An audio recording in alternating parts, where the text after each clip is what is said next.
Okay, I'm going to call today's meeting to order. This is the 1 o'clock special call Judicial and Public Safety Committee meeting. Can I get a roll call, please? Chair Evans. Here. Member Chaplin. Here. Member Childress. Yes. Member Desart. Here. Member Eckhoff. Member Guston. Member Krajewski. Member Ozog. Member Schwarzy. Here. Member Tornatori. Here. Member Yu. Here. Member Zay. Here. Okay, physical quorum of the members is physically present. I will entertain a motion to permit those members not physically present due to personal illness or disability, employment purposes, or for the business of the board or family or other emergency to participate by video or teleconference. All those in favor? Any opposed? Okay, the motion carries. Welcome, members A. Thank you. Do we have any public comment? There is no public comment. Okay, no public comment. Chair remarks. I don't have any chair remarks. We're here all to listen to the presenters. So we have four budget presentations. It'll be Chief Judge Kenneth Popejoy, Sheriff James Mendrick, State's Attorney Robert Berlin, and our Public Defender Jeff York. So with that, I will offer it up to Chief Judge Popejoy.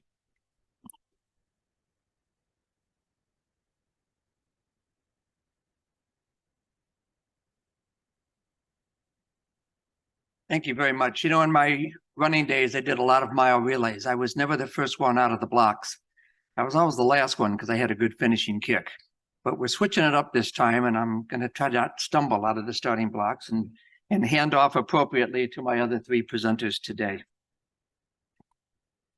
The first slide, please. Chair Evans and members of the Judicial Public Safety Committee, and I note Chair Conroy being here too. Good afternoon. I am here to present fiscal budget 2024 request for the 18th Judicial Circuit. As you know, I am responsible for 9 budgets, 4 of which are funded out of the general fund, 1 funded through the county property tax assessment, and the remaining 4 are funded exclusively through court fees.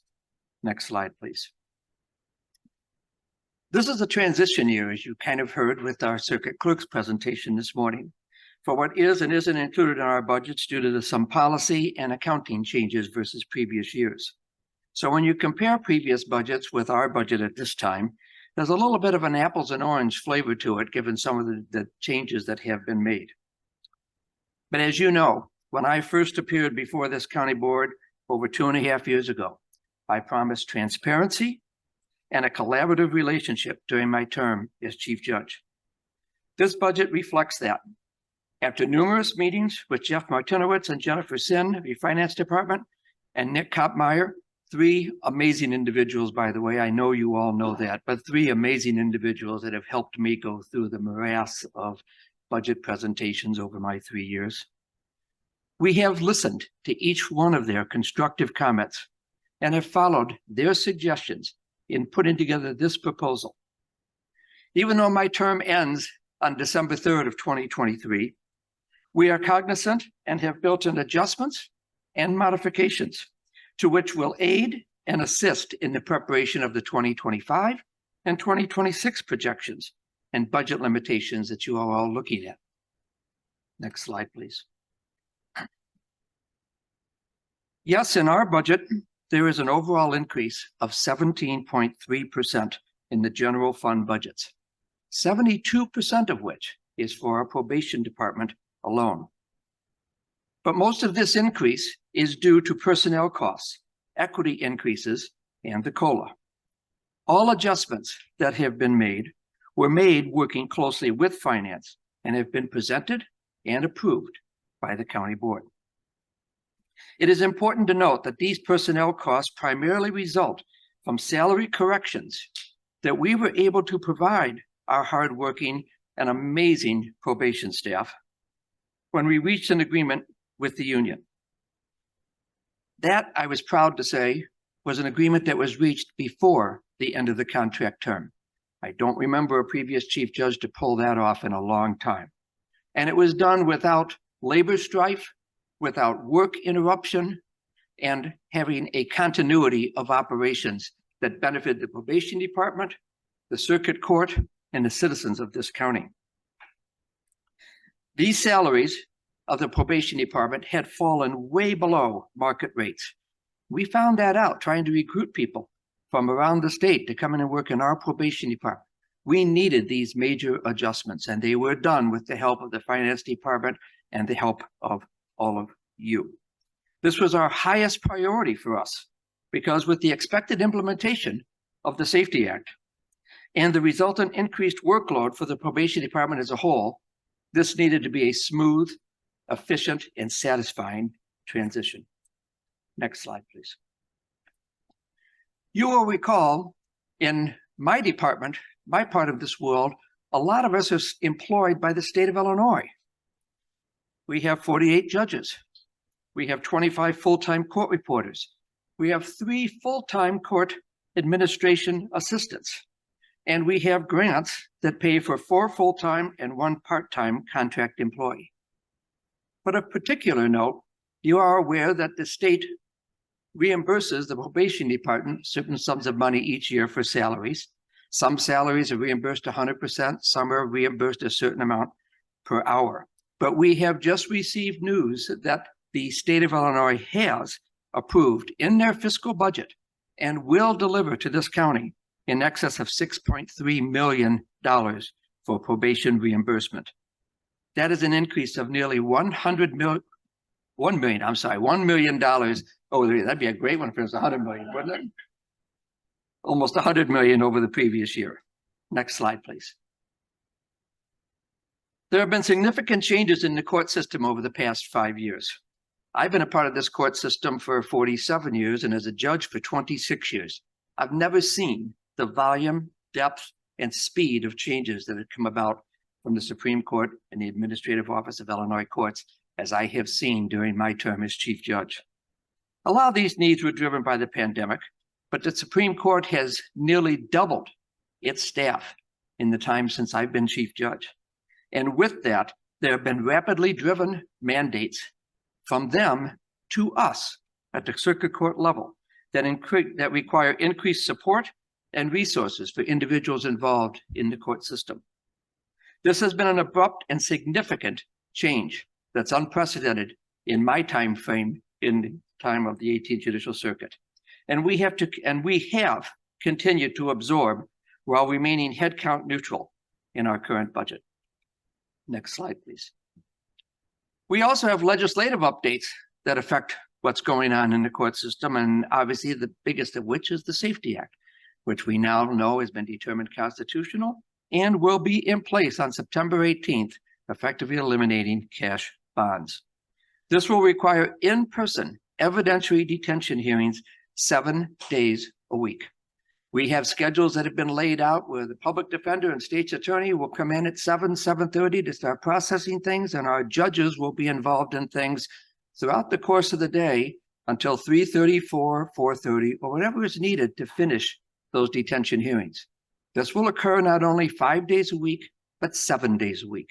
And our individual judges at Handle Bond Court will have full-time positions for those 2 days, twice a year, which is about the time for the rotation that they have to maintain that. These in-person detention hearings also will require, in advance, completed risk assessment and pretrial investigative reports for each detention hearing that our probation department will be scrambling on at the last minute to put together. Because a lot of these hearings have to take place within 24, 48, or 72 hours of the time the individual is originally arrested. We anticipate many more defendants on pretrial supervision and electronic monitoring. Now, this is a dramatic change in how we're going to process new cases, but we still have to process the old cases, i.e. managing 85,000 outstanding warrants that have a cash bond on them. How do we handle those when those people are picked up? And the management of inmates that are currently held on cash bond.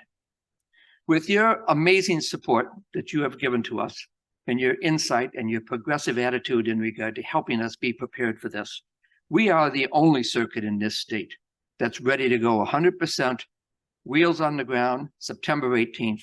We meet on a weekly or bi-weekly basis with all of our stakeholders. We problem solve. We're having practice sessions. We're having seminars for our judges. We will be prepared to implement that without question. Next slide, please.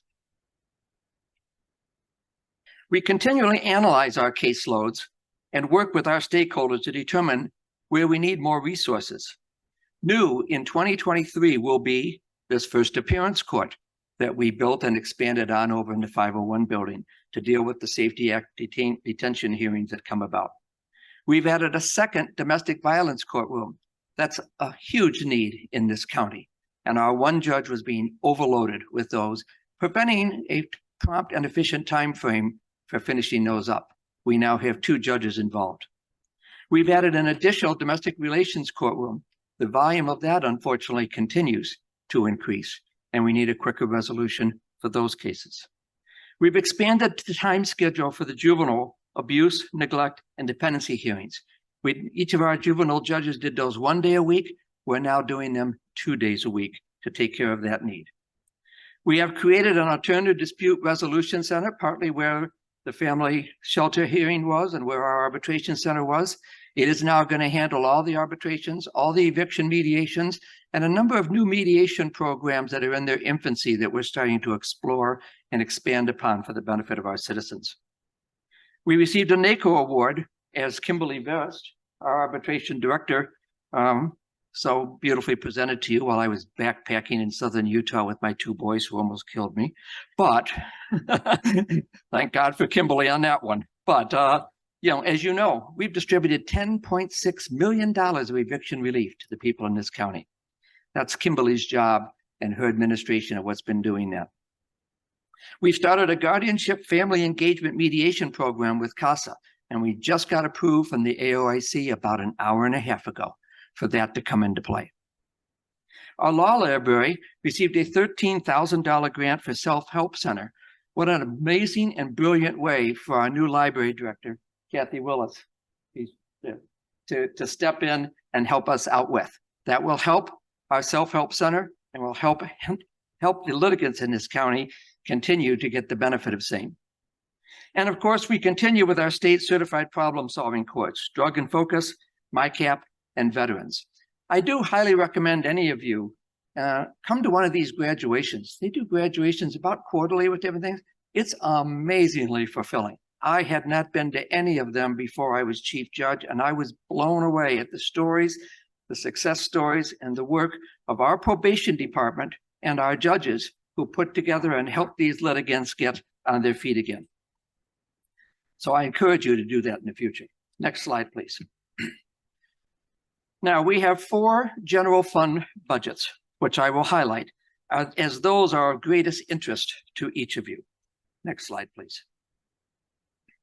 Using the existing headcount or remaining headcount neutral, we are requesting an additional deputy court administrator in the chief judge's office, responsible for development and supervision of court programs, including the ADR Center and related programs, helping self-represented litigants, domestic violence, staff attorneys, court administration, the Self-Help Center that we're going to be pursuing, and many other things.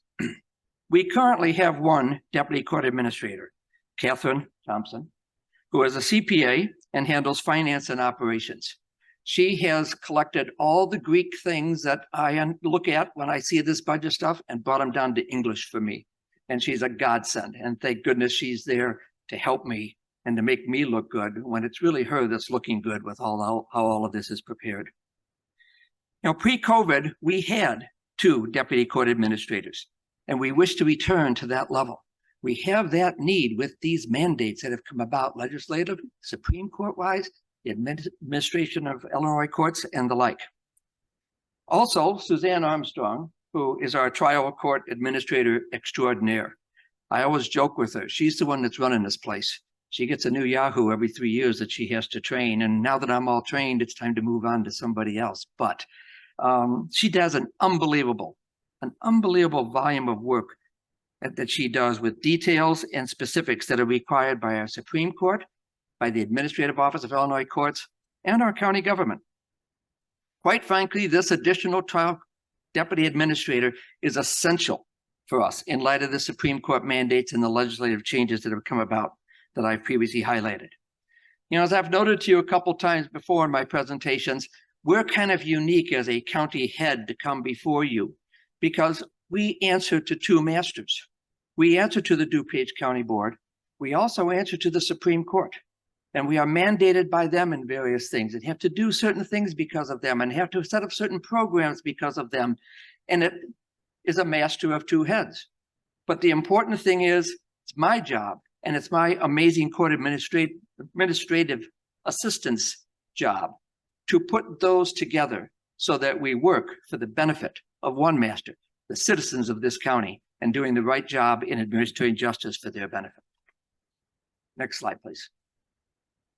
Jury Commission is our second general fund budget. Next slide, please.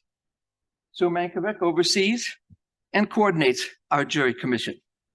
We have returned to pre-pandemic numbers in jury trials that we are handling each year, and we project that to continue to grow, not only because filings have increased, but also because we now have Supreme Court mandates to finish cases within a certain time frame and have them done within a certain time frame. And that is going to create a more accelerated time frame to complete a lot of the cases that we have pending. Next slide, please. Probation. That is our third general fund budget. Next slide, please. We have an amazing probation department. You know, when I became chief judge, the county gives out those awards for 5, 10, 15 years. Well, they used to get distributed in interoffice mail and put on their cubicles. I've had everybody come up and meet me so I can hand them this and tell them how much I appreciate what they do and how they're, and learn more about what they do. I didn't even know the depth and breadth of that probation department before I became chief judge. It's blown me away. But the point is, we have an amazing staff. It's led by Bob McEllen, who's our director, and his staff.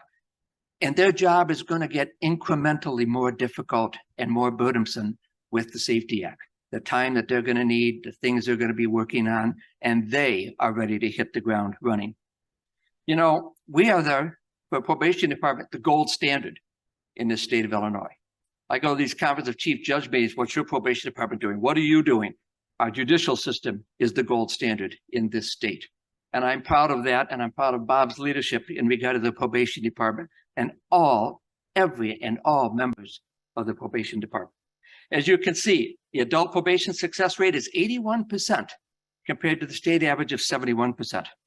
Our juvenile court diversion program had a 95% success rate in 2022, and to date, 100% success rate.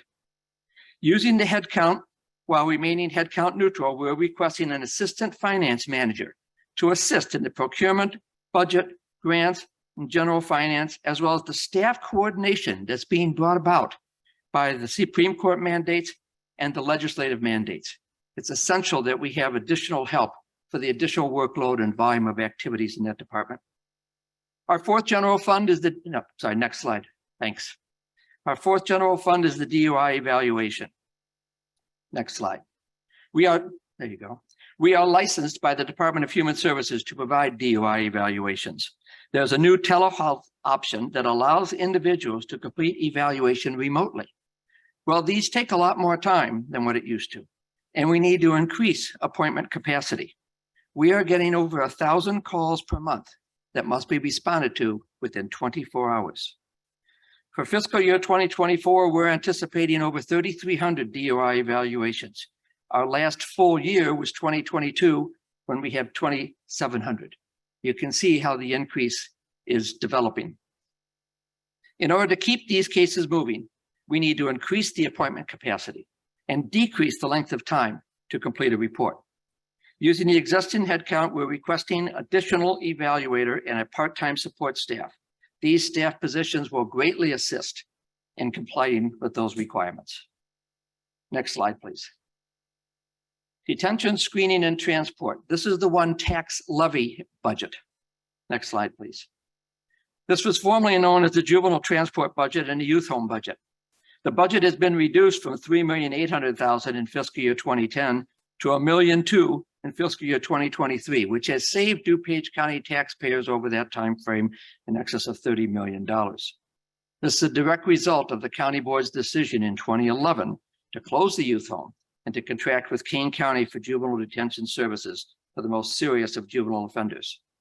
We continue to prioritize the services provided to these juveniles while continuing to be a good steward to those tax dollars. Next slide, please. In regard to this budget, we are requesting an increase for fiscal year 2024. We currently have a contract with the Kane County Juvenile Justice Center that runs through February 1 of 2024, and we are expecting rate and fees to increase while constantly evaluating our options. We've already been hit with this a couple times in the middle of the contract with discussions in regard to same. I continue to use Lake and Will County for comparable numbers and figures to go back for negotiating purposes to benefit our position with Kane County. But we don't really want to go to those two circuits. We want to stay in Kane County because Kane County is much more in line with our philosophy in regard to how to treat juveniles in detention and juvenile justice. Next slide, please. In the interest of time, I will not detail the 4 remaining fee-funded budgets, as there are no significant changes to these that impact the general fund, and all changes are being absorbed through their respective fee generation. I want to thank each and every one of you for the time, the attention, and consideration that you've shown me and that you've shown my staff, not only today, but every time that we appear before you. Following this presentation, rest assured that we will continue to meet with and work with your finance department and staff to fine-tune and adjust the specific details that I've referenced herein in preparation for a productive and fiscally responsible 2024. Are there any questions that anybody has? Oh, no questions. Knocked it out of the park. All right, thank you very much. I appreciate your time and attention as always, and I'll look forward to seeing you again before the end of my term. Thank you. Thank you, Judge Popejoy. Next up, we have Sheriff James Mendrick.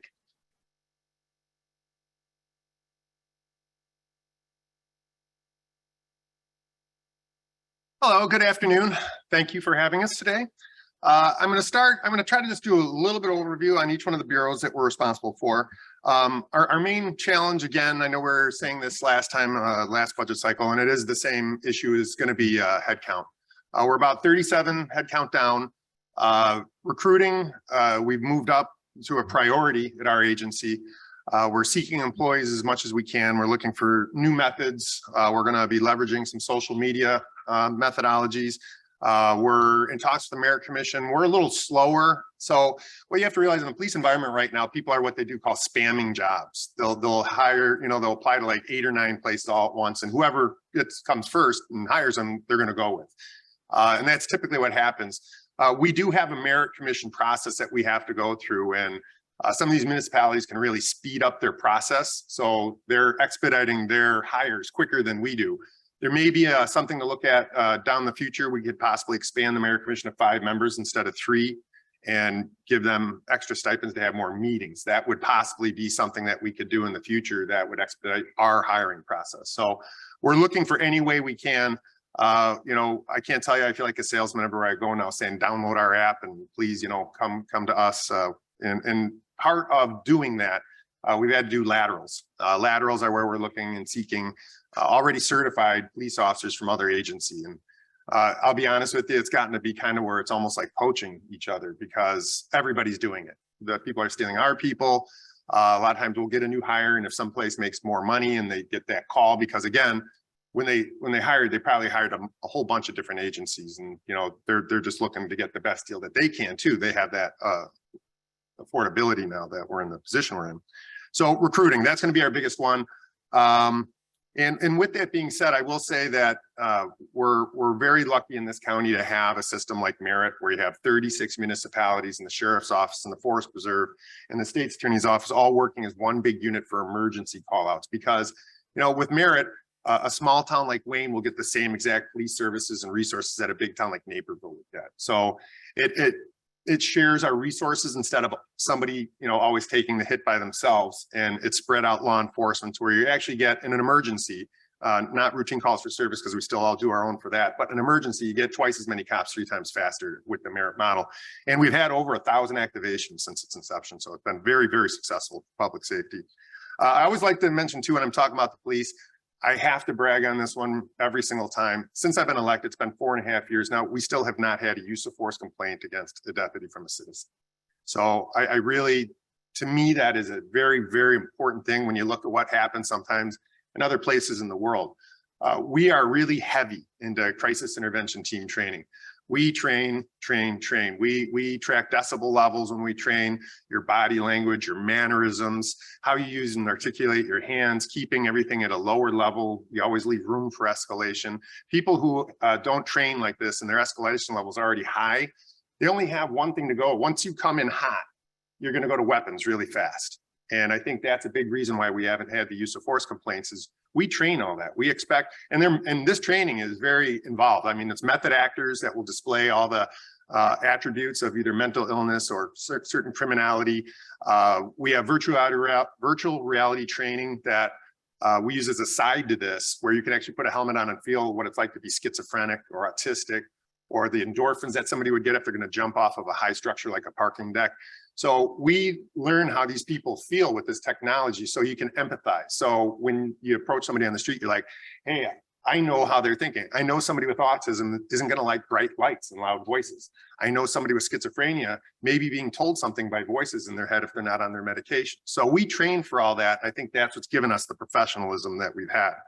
Again, I do want to thank the Chief Judge. I don't know if he's here, if he got out of here, but he's been holding all the meetings for the Safety Act, so we're in compliance with absolutely everything. And I do believe by the 18th, we'll have everything ironed out. And thanks to his meetings, we've all been meeting about every 2 weeks, and that's everybody, you know, all your state's attorneys, sheriff's office, chief judge, probation, public defender, everybody is on one team, one page under the tutelage of the chief judge to get this done. So we will have everything in order by all of our deadlines.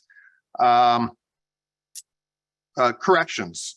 We have been having a lot of success in our correctional environment. We have truly changed from a punitive institution into a reformative institution. I get messages from people who were incarcerated months ago, showing me the purchase of their first house, showing me pictures of their grandchildren in their arms. They're back with their family. Many of them come back to our environment to do talks, saying that they got their family back, they've got a job. Jobs were the big thing. We didn't realize that.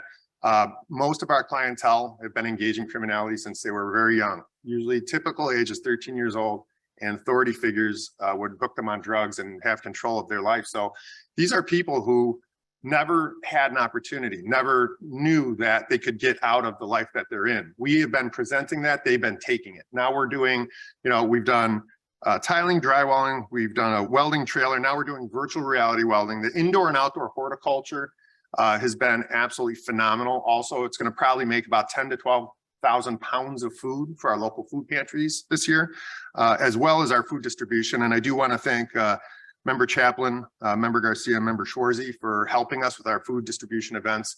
You really do see that there is an impoverished community here in DuPage County, and a lot of them are elderly. And I just want to thank you all for embracing and helping us with these programs, because they do really help a lot of people. We're out there in the east parking lot of this building twice a month.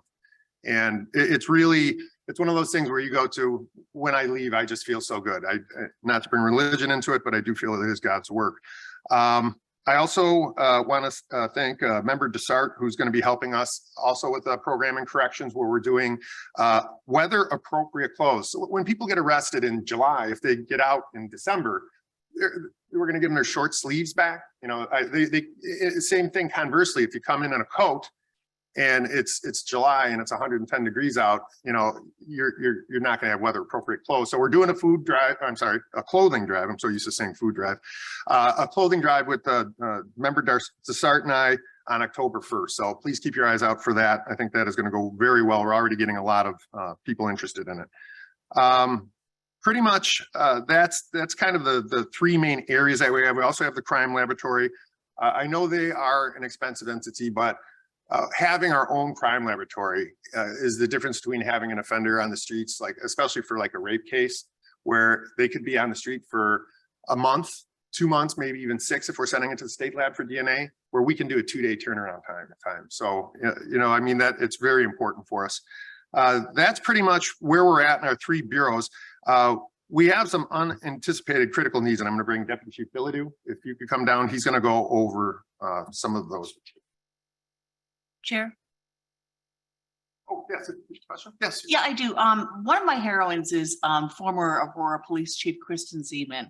And I just finished reading her Reimagining Blue. And one of the things that she implemented before she retired is through attrition, as officers retire and leave, she was starting to hire social workers in her department.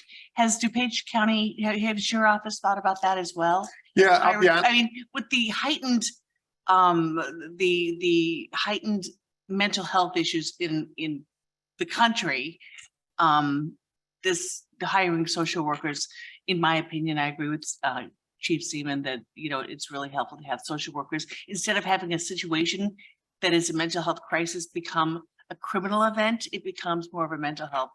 So speak to that. Thank you. Yeah, so we have a thing called post-crisis response team. So we have a mental health clinician with one of our deputies, and they do just that. You are so right. It is so valuable because since we started this, that caseload has gone up just so much. I would take 5 more social workers if I could get them. The problem is they're a hard commodity to get, in all honesty. So what we do is exactly that. We go to houses that have had problems or had drug issues, domestics, any kind of issue that is recurring. They'll go to when they're not in crisis, not during the domestic, but go there the day after and say, look, here's a bunch of resources that we have for you. This could help you not have to call 911 in the future. So that program during COVID went up at times up to 600%.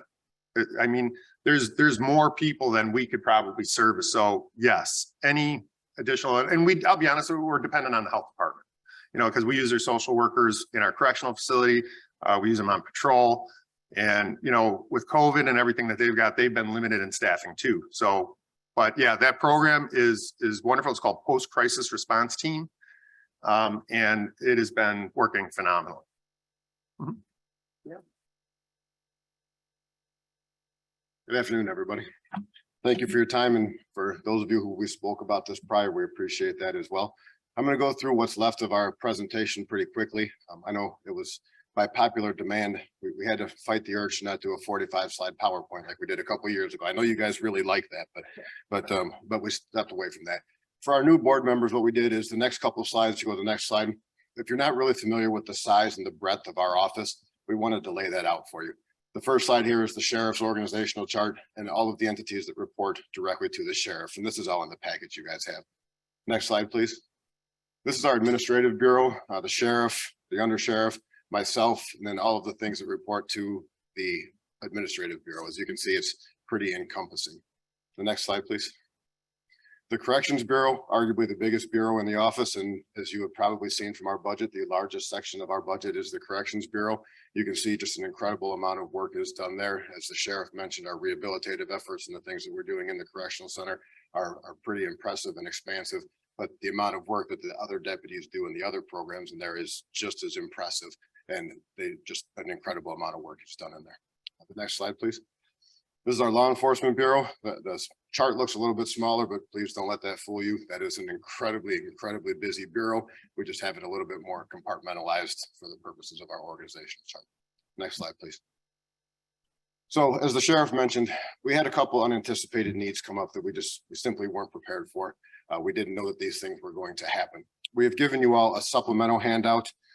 Thankfully, it is in black. So if you guys see the one that's in black there, this is 3 different distinct things that have come up this year that we just were not anticipating. And I don't have this loaded in for the PowerPoint. So if you would just bear with me on the paper ones that you guys have. We need new patrol tablets. We need a new HDU, hazardous device use response vehicle, and then a place to store all the vehicles that this board has been so gracious in getting us. The second page of that slide or of that pamphlet shows you guys what we call the blue screen of death. If Anthony was here, he would probably not be happy that I called it that because it's not a very technical term. But those of you who've ever had any kind of Microsoft products, you get that blue screen of death and it just keeps cycling and cycling. That lets you know your computer is dying. It's not a good thing. So this is taking place when our deputies are going to calls. when our deputies are writing reports, when they're being dispatched to calls. I had one watch commander that wanted to throw his through a wall. It was just an endless cycle of trying to loop. He could not see what his people were doing, where they were at, anything that was going on. I asked our IT director, what can we do about this? More than half of these devices cannot be upgraded. They're just simply end of life. The other half is going to be end of life in another year. We went out to GSA pricing on this to repair our fleet. Unfortunately, as you all know from our talks about vehicles, the docking stations don't work with the last model because we always have to change things. So we have to buy new equipment to hold them. So all said and done, the equipment on this at GSA pricing is $602,805. This is a critical need because if we can't be dispatched, we're going to lose a lot of information. And if we can't write our reports, well, we don't have a handwriting backup anymore. They have to be written on the report writing system.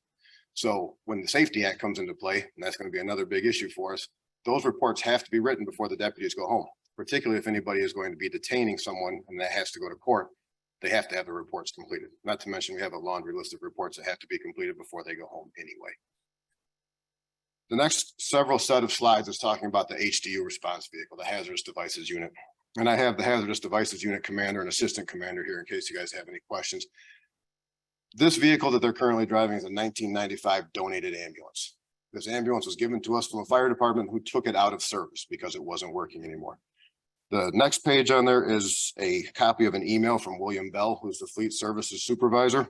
And he laid out all of the issues with this vehicle, including the fact that it clearly exceeds the county's 12-year service age, being a 1995. They put it up on a lift for us to show you guys some of the rust, some of the damage, some of the issues. If you're familiar with this nice little viaduct out here on County Farm Road, if they're taking that ambulance from the garage, if they can't get it up to 30 miles where it starts doing this and it's running on a straight pipe because they can't replace it, if they can't get it up to 30 miles an hour, there's a good chance it's not making it up that hill. And that ambulance holds about $1 million worth of equipment. So if you have a bomb at your house and we can't make it there because of that, we have to find another way around to get that equipment to you guys. Same thing here, even getting it across the street. They were going to park it out front, but it would have been rattling the windows when I was trying to talk. It is literally that loud. So if you look at it, you can see all the rust, all the damage, all the everything. Now, the question you guys might ask is, why haven't you ever brought this up before? It's a wonderful question. We've talked about it internally for years. And one of my SWAT commanders is here, and hopefully he can't get a good look at me right now. The SWAT team has always gotten everything at the sheriff's office. They really have. And even going into a merit component, we've always taken care of SWAT. This was always kind of set on the back burner. We bought a pickup truck. We can pull a trailer. We got this. We can make do. And to the credit to the bomb team, they make do. Duct tape and ball bearings, they can make everything work. But we're at a point where we simply need a vehicle. They are the only bomb team in this county. Bomb teams are set up by the FBI. They're the only bomb team in this county. We back up Chicago, Chicago's bomb team. We're Kane County's primary bomb team. We back up Will County bomb team. Or no, we back up Kane County. We're Will County's primary bomb team. So when we need to get this equipment out, that's what we have to do. Now the question might be asked, can we get any of those other entities to contribute? The answer is no, they don't have to. The FBI says, we give you the bomb team. This is yours. Here's the equipment we give you. We go to ILEAS. They give us bomb suits. They give us equipment. They give us all sorts of great stuff. And if we don't respond, the FBI says, you don't want to respond. That's not a good look for us in the bomb team. We want to keep our bomb team in DuPage County. They go out approximately 250 times per year to various things. They go out far more than the SWAT team goes out. They're out, especially around the 4th of July, they're out as an incredible number of times, as you can imagine. But we need a vehicle that can actually get the equipment with them. We've looked at the same vendor that we're using for the Merit Command Post, which is hopefully going to be done in November. And I can't wait to show you guys the Merit Command Post, because you guys were awesome getting us that. The same vendor, that's the price that they quoted. There's a schematic for it in there. The bomb team was very active in looking at how they could build this response vehicle. It has everything they need. You can even see on the diagram, it's got their robots and stuff in there. So a lot of really important stuff. And please make no mistake, we get an incredible amount of funding through the FBI, through ILEAS to run this team. It's very rare that we actually come to the county board and ask for anything to fund this bomb team and ask for any money for them. But they are one of our best assets. They truly are. The next portion of this is our vehicle and asset storage location, which is, we found a location in Burr Ridge. The location is asking for $299,000 a year. We tried to get them to a 10-year lease, which is what we were hoping to do. There's a schematic there of how we would park the vehicles in there, including this HDU response vehicle, if you're gracious enough to approve this. We did also lay out pictures of all the various vehicles that we have that would be stored there with approximate costs. We laid out SWAT and WMD equipment assets, some of which are currently in Joliet. If we have a weapons of mass destruction incident here in DuPage County, Sergeant Crane over there has to get his team and they have to go to Joliet with several vehicles to get this stuff into DuPage County because we simply don't have a place to store it. Our board members from Naperville remember when all of this stuff was stored at Naperville, in these two really huge, awesome buildings, that Naperville turned into really huge, awesome parking lots. So they're no longer buildings anymore. So all of this equipment is there. There is one more slide on the back of that packet that shows where we're currently housing some of our munitions, a $20,000 negotiator phone, which we also got through Ilias. It is basically in the back of the jail. One of the pictures is a nice old pipe that maintenance always fixes for us, but you'll notice it has two garbage cans underneath it because it leaks. When it leaks, it rusts our equipment. We have to throw it out. So we would be able to move all of these things and all of these vehicles into this storage area and be able to put everything there. We will also be able to host training in this facility, which is always a challenge for us due to a lot of indemnification issues and going back and forth to the state's attorney's office on this. So that would actually alleviate some of that challenge for us as well. If we are able to do this, they're offering us, if we can do it in FY23 and as soon as possible, they're offering us 3 free months. Part of the reason it's more than what the market analysis is this company is going to provide 24/7 armed security at this building. So it will always have armed security staff there. We're looking at putting somewhere between $6 and $7 million in assets into this building. Now, I know last year we had a conversation with the board, different board, but we had a conversation with the board about building a garage in the back and why didn't we build in the garage in the back, and that fell through. I'm assuming all that funding is gone, but even building that, we were talking at that point at about $10 million.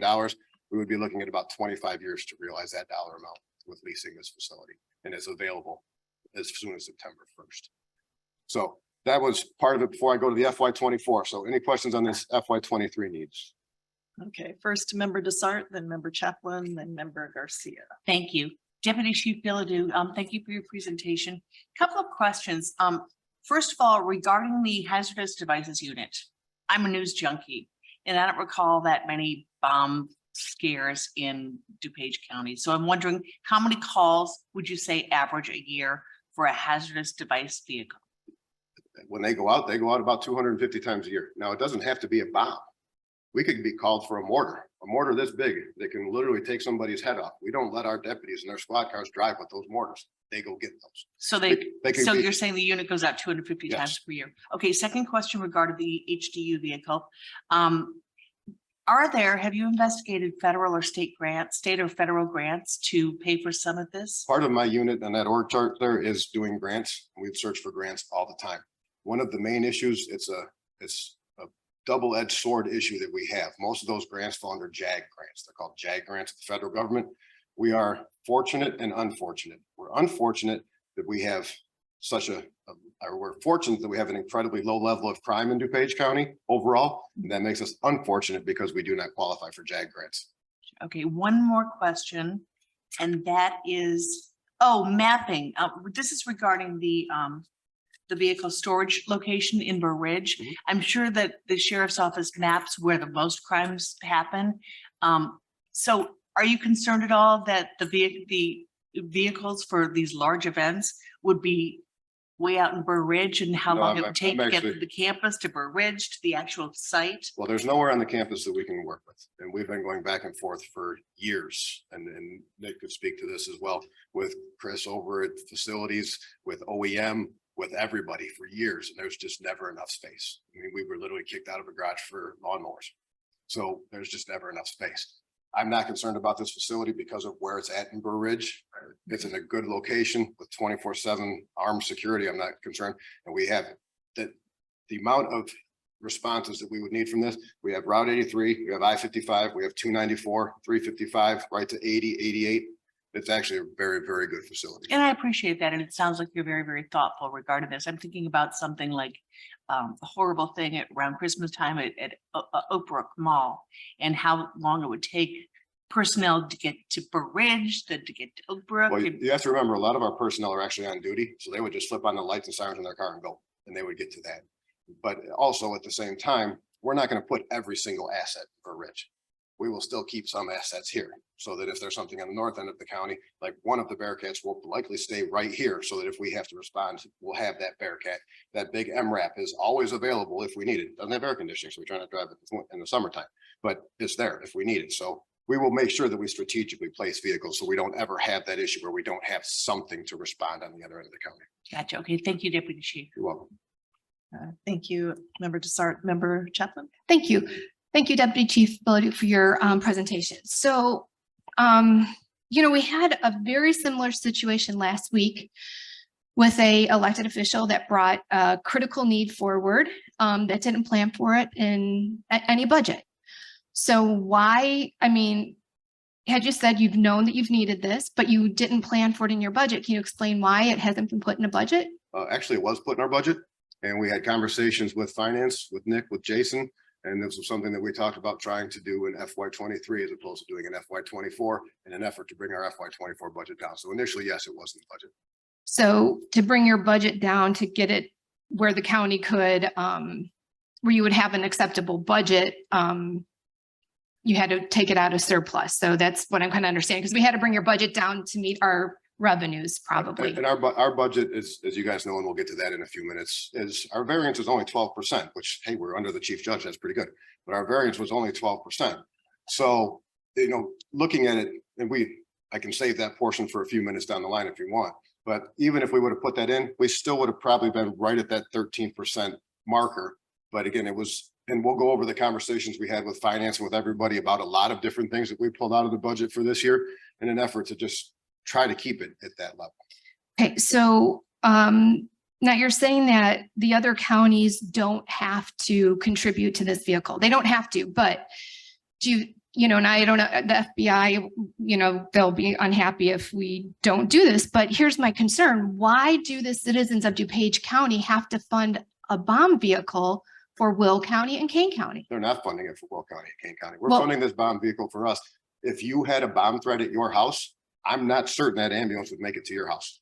But here's what I'm saying.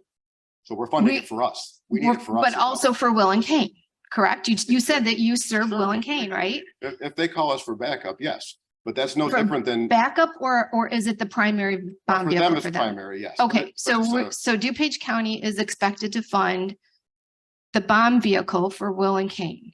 No, ma'am, you do not. The county board does not have to fund this. What I'm telling you is if we don't have a vehicle that can operate and that can drive safely, and that our own fleet services say shouldn't be in service anymore, then that's why we're asking for this. And I would say that primarily, Sergeant Barnish, primarily the calls are in DuPage County. Okay, right, I understand, but what I'm saying is, are we prohibited from asking Will and Kane to contribute, or can we at least ask them to put some skin in the game? I've asked 3 or 4 different entities already to contribute to the garage. I've received no answer back. Okay. And speaking of the garage, so I know that last year when that plan was brought forward for the $10 million garage, it was a very elaborate plan with offices and things like that. And speaking with staff and other members, we may have some property that the county owns that we can build a storage facility for half of, for maybe 5 or 6 million, which we would get our rate of return in maybe 10 or 12 years, right? So something to look at, maybe we do a shorter term lease right now and we look into building on our property for storing the vehicle. So that might be something that we can look at as well. They offered a 5-year option. We tried to get them to bring down their escalator by going out to 10. Right. So, and then, we talk about Merit too. Can Merit help with this vehicle at all? Merit is offered to help with a small portion of the rent for the building. Merit itself does not raise a lot of money. Merit charges its member agencies $6,500 a year, which is next to nothing. The bomb team is not part of Merit. It can't be by federal regulations. Okay. And then the Bearcats that we have, are those bomb proof? I don't know. It depends on the size of the bomb. Resistant explosion, what extent would it resist explosion of the bomb?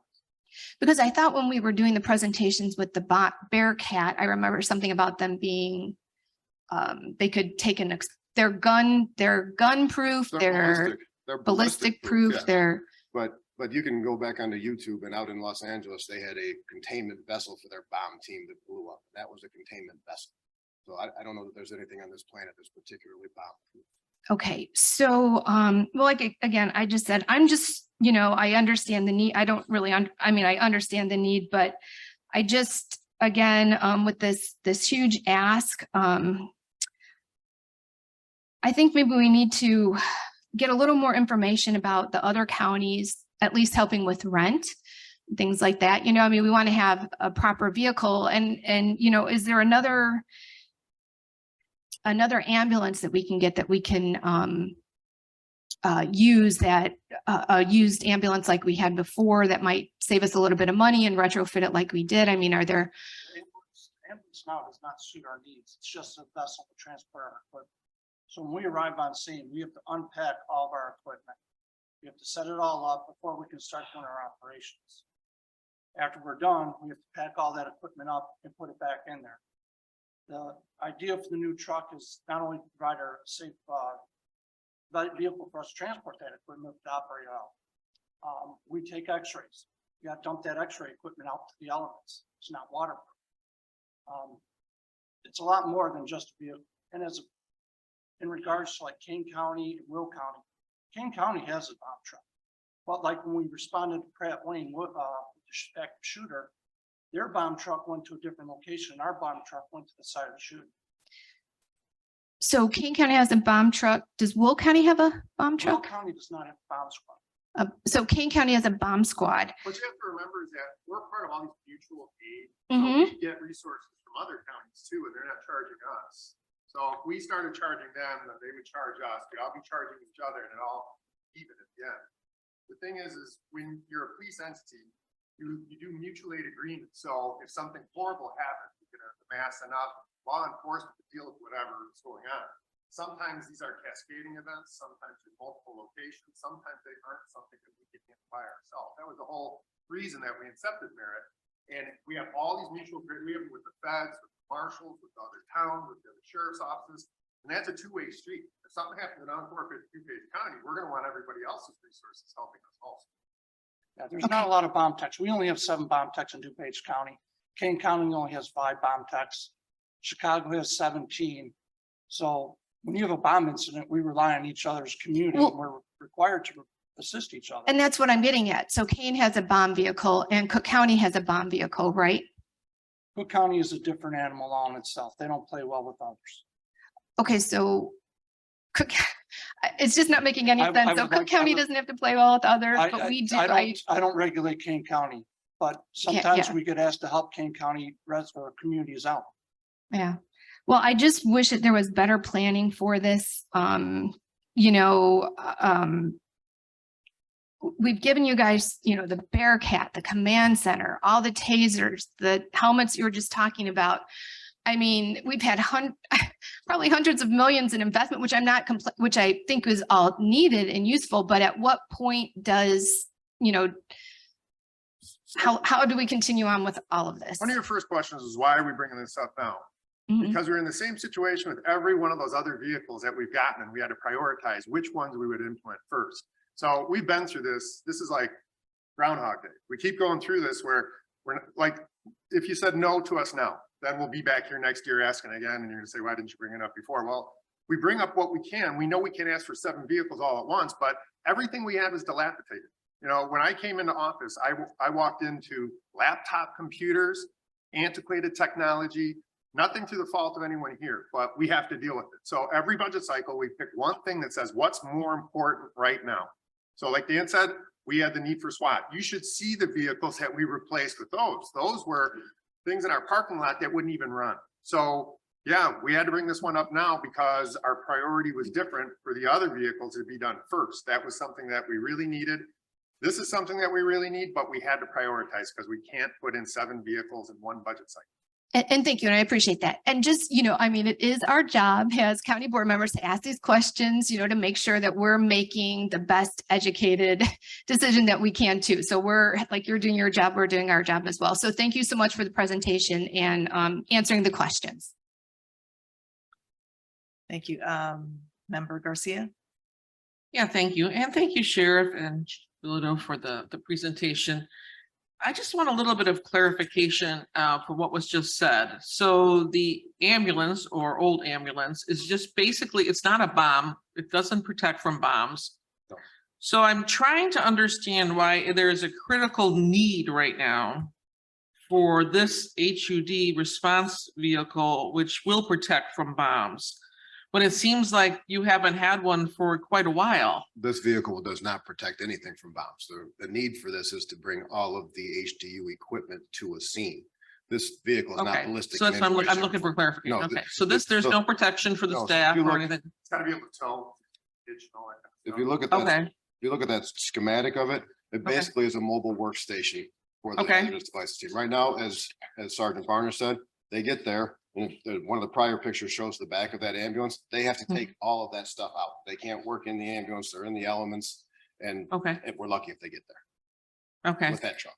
And explain to me again, because I think you just explained it, Sheriff, but I want to hear it again. And so you cannot ask for this on the 2024 budget because why? We would just work with finance, and when everyone says they want our budget at a certain level, sometimes we have to make sacrifices. And we try to play well with everybody else, so we keep our dollars and cents to your liking and where you want it. But sometimes, like I said, this is something we've needed for years, but we're worried we wouldn't be able to get it approved with the other ones, and we had to prioritize which vehicles we needed first. But those other vehicles, yes, you've been gracious. I really appreciate what you've given us, and it's going to use to over 1,000 different calls already. But this is the next one that's atrophy. And we don't want to do it the same if we don't have to, or we get some old vehicle that we're doing the same methodology of just sticking everything in there instead of a vehicle that has the technology built into it so we can actually drive it to a scene and better do our jobs without. Because you have to understand, take any device, a bomb, even if it's one of those 2 liters that could blow up, that's time. Combustion, all those other factors, it's like it's lighting a wick. It's going to blow up at some point in Right. time. So if I'm unpacking an entire vehicle, setting it down, then deploying it, I've already killed about 10, 15 minutes of time. Right. So you might have a detonation. That is what. How long have you been using this vehicle though? Since 1995? We got it in the early 2000s. It is a 1995 that the fire service took out of service. And again, if you look at that email from William Bell, that vehicle should have been taken out of service a long time ago.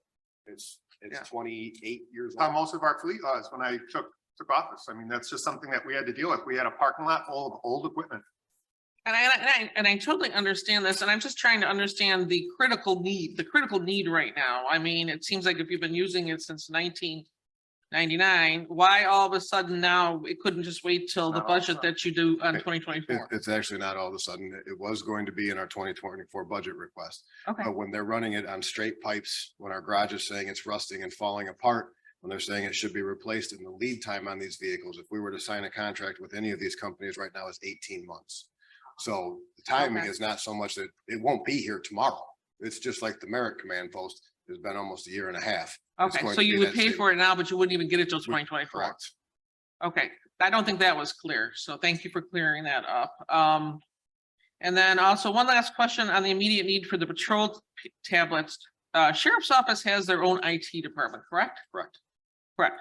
So they didn't see that this was gonna be a need down the road. I guess I'm trying to understand why there's no preparation, so there's not all these critical needs at once. So what happened was we had a lot of different system updates come in, a lot of CJIS updates come in to maintain compliance with all the federal regulations. And the systems that were bought by a guy from the previous administration who simply didn't have the IT acumen to do this, bought us systems that were not going to be expandable into the future. They're now 5 years old. Most of us are probably not working on 5-year-old computers in our own homes. Right, So these 5-year-old computers can't be updated. They can't add more RAM. They don't have the right processing chip to do all these things.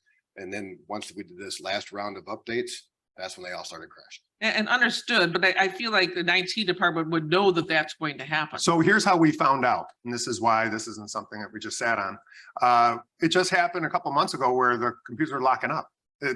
So here it is. You have so much memory in a computer. I'm not an IT guy. I'm gonna do my best here. You have so much IT room in your computer for memory. When you do these updates, it adds to that.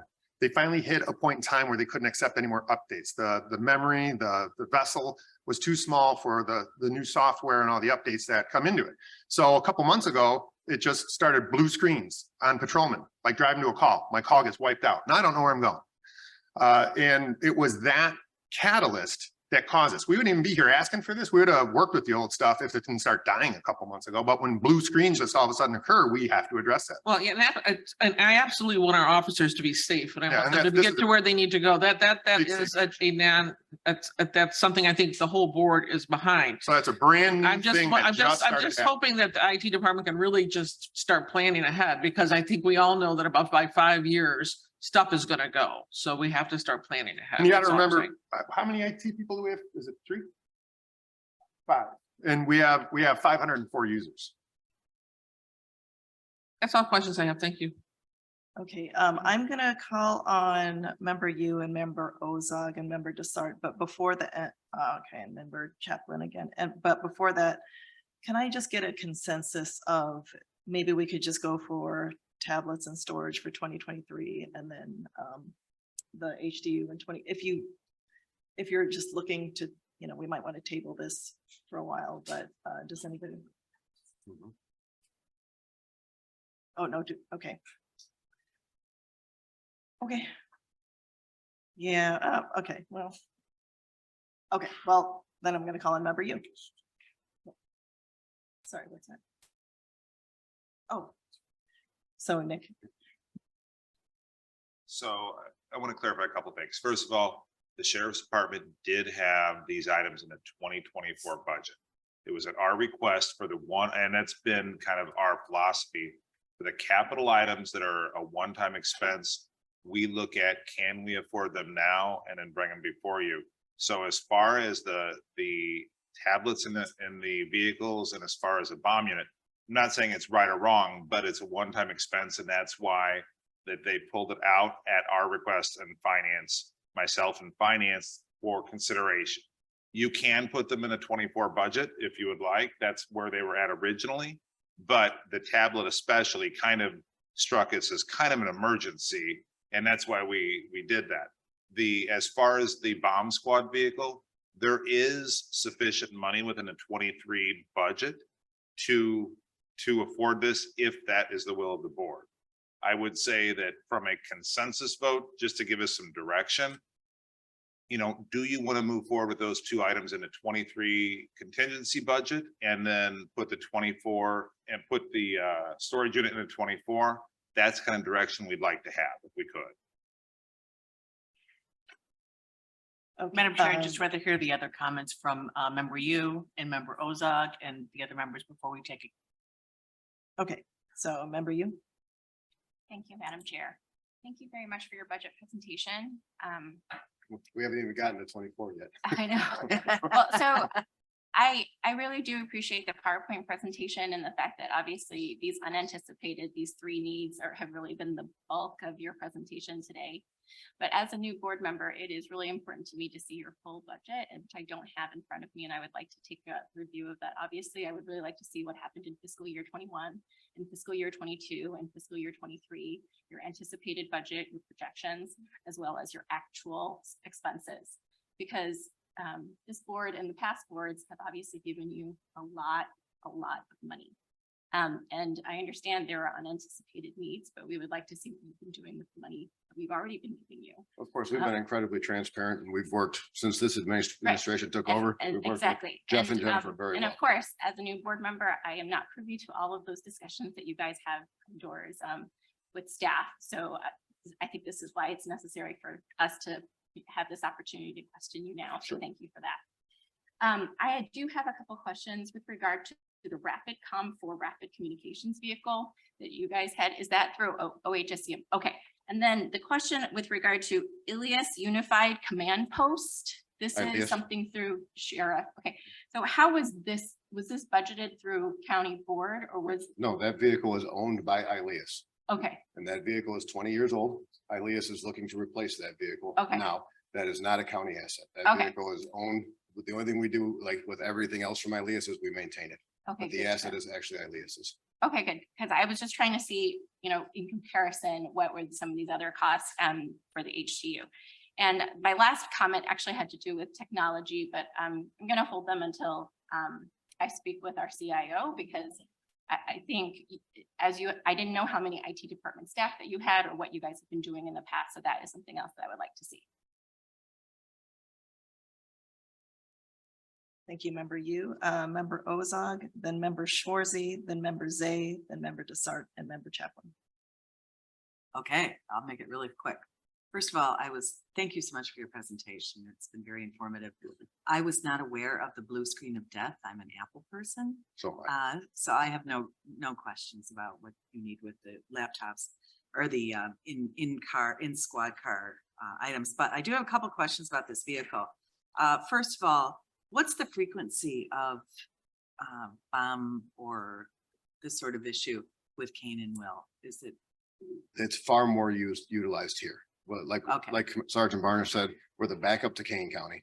So they Okay. call us when they need help. If it's a big mutual aid thing, they had that live golf tournament out there, they helped with that. We're primarily for Will County, but we don't go down there that often. So it's The lion's share, I would say probably 90% are DuPage County. So it's pretty sporadic in terms of what you do with them. Correct. You did make a really good point in terms of you scratch our back, we scratch your back. So that cooperation is important. But now my other question is more specific.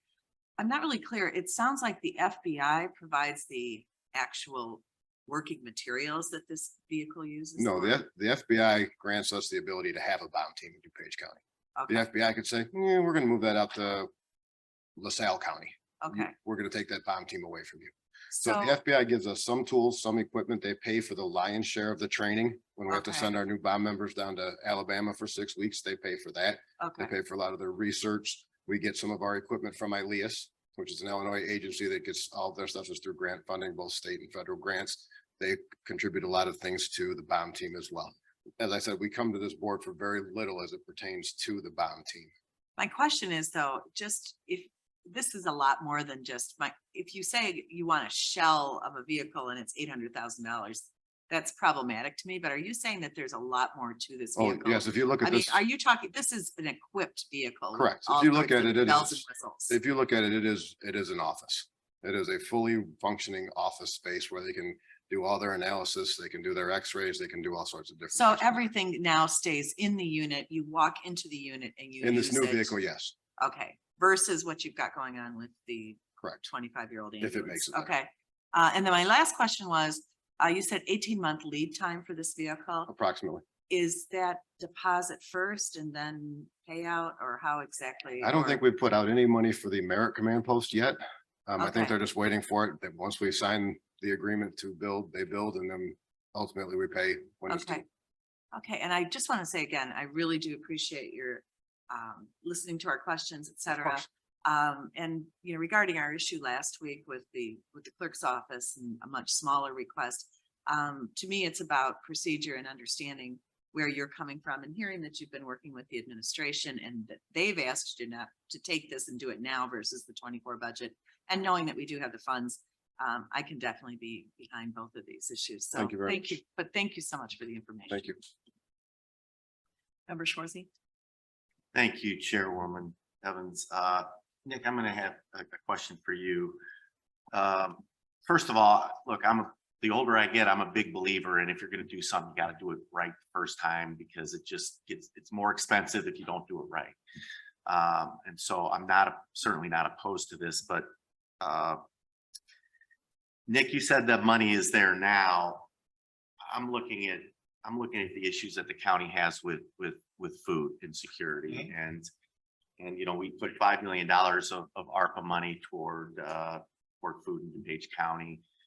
That money is you know, it's running out. It's almost, you know, we're almost out of that money, and there's still a big food issue. So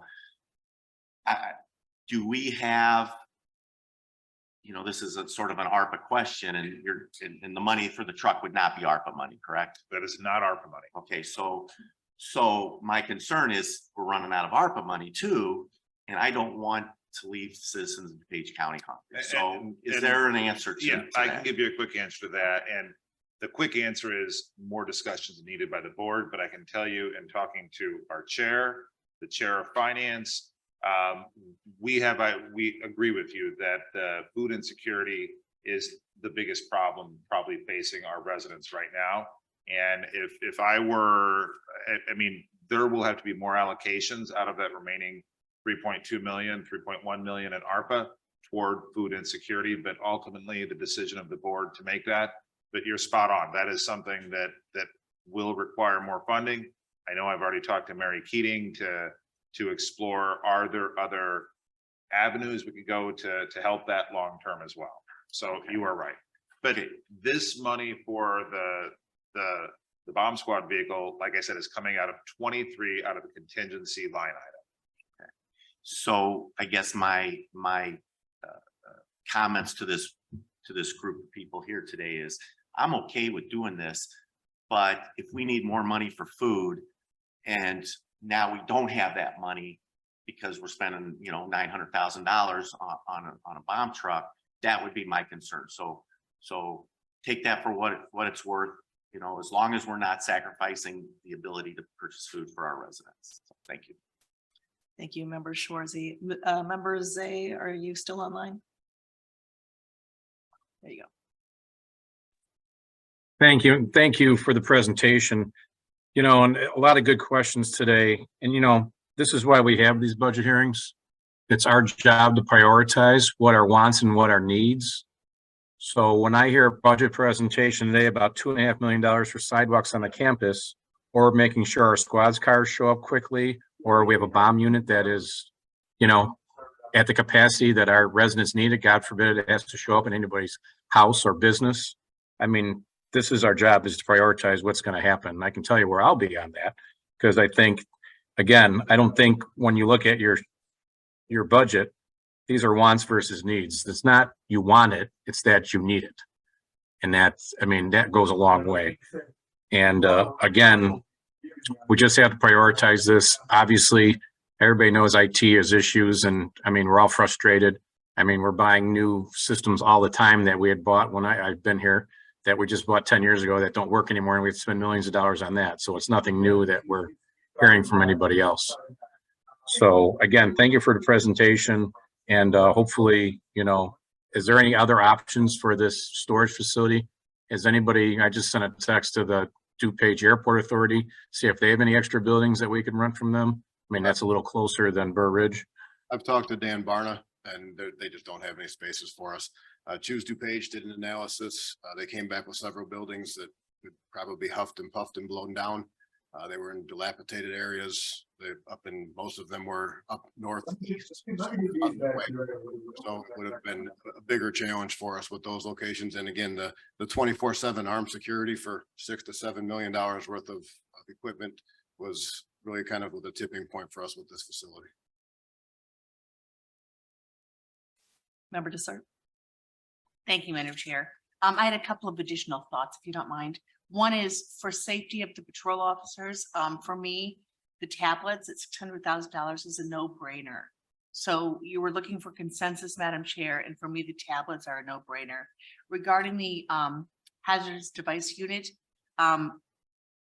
I really believe that we should purchase this. If you want a consensus, my vote would be yes. However, and this is for Nick, I heard this morning in Human Services that with the ARPA interest dollars that we have $8 million left over. Even after the small agency relief grants, we have $8 million left over. So my suggestion, because this is an unanticipated expense that was not budgeted and it is not in the budget, my suggestion would be that this almost $900,000 vehicle come out of the ARPA interest dollars. So the one thing with the ARPA interest, we will have at the end of the ARPA, you know, in 3 years, you will have 8 million. That 8 million is an estimate of what we will get, because right now we have allocated most of it, but we have not spent most of it. That is gaining interest. That will continue to gain interest. And our estimates are at the end of it, you will have 8 million. It's, I mean, So we have $900,000 in interest right now? You've spent some of that ARPA interest as far as, so keep in mind, you have a contingency line item within a 23 budget for unexpected expenses, just like this. Wait, say that again? You have a contingency line item in your 23 budget for unexpected expenses. That was exactly what it was put in there for, if that is what the board. And that's where this vehicle would come out of? Absolutely, absolutely.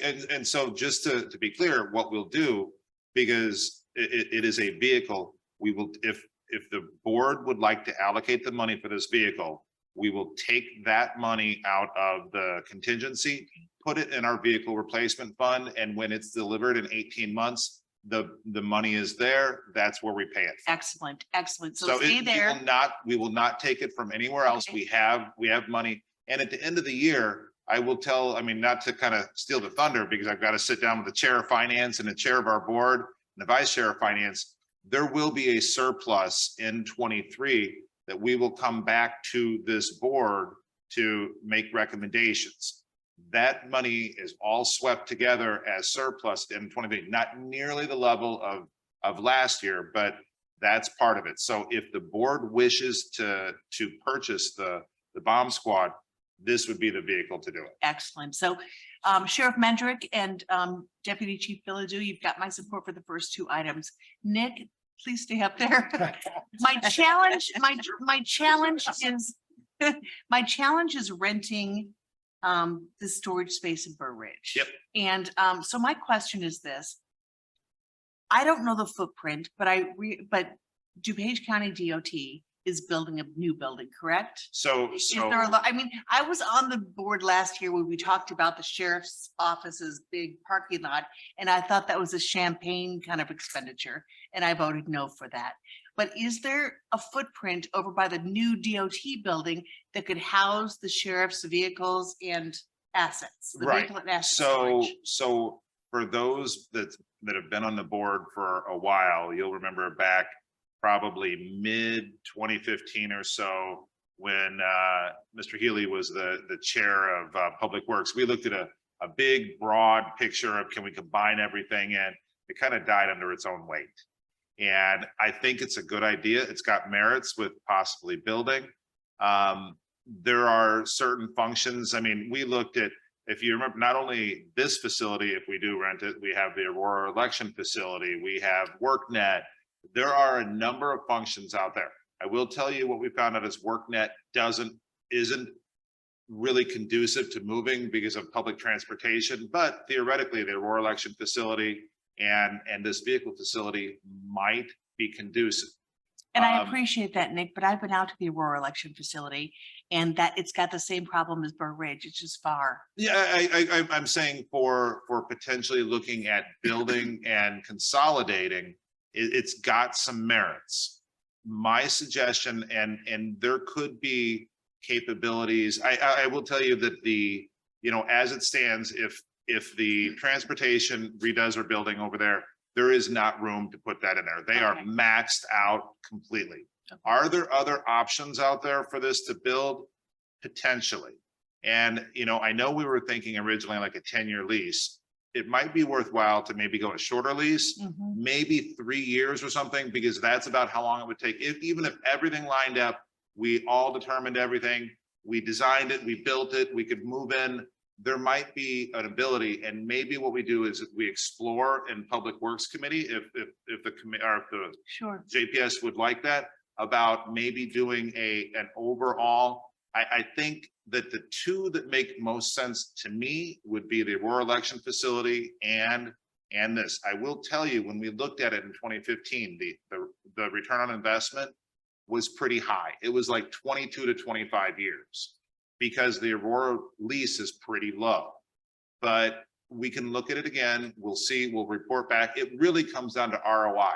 If we're talking a 30-year ROI on it, a building, your functions in the building, your HVAC will start to fail before that. So it's really a money, you'll do it, but that it maybe you have this lease for 3, maybe 4 years at the tops. And we look at, we do a study and we see what it is. We maybe we put something on the street. We just do some kind of a conceptual analysis of it.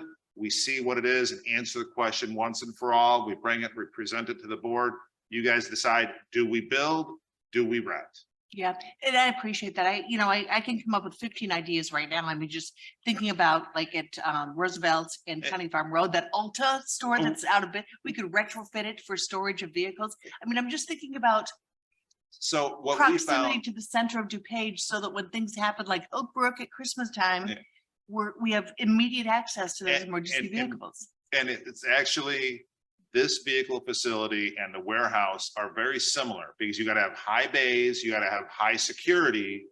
They work well together. Now, if you add something in there where a lot of public comes in, it's a different type of building. So there's some possibilities. We'll figure it out and we'll have a decent cost estimate. But at the end of the day, what this board has to realize, there's a lot of equipment out there that the sheriff, that this board has funded, that the sheriff has bought, that's very important. And we want to It keep it safe. doesn't have a home. Right. It is scattered to the four winds right now, and we need to probably, and we worked with them to try to figure out, can we fit one here, one there? I mean, we probably need something at least in the short term before while we figure out whether we build this or not. Thank you. And so my final question is for the sheriff or deputy Chief Bilodeau. Where is the equipment stored now?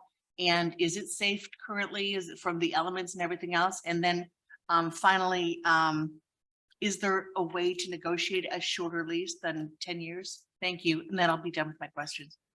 So the initial lease was 5. So, and we talked to them about doing a 10 in order to bring down that escalator on every year. And they did a little bit. I don't think that they would be opposed to a 5 again. I'm sure they're probably listening because they know we're talking about this.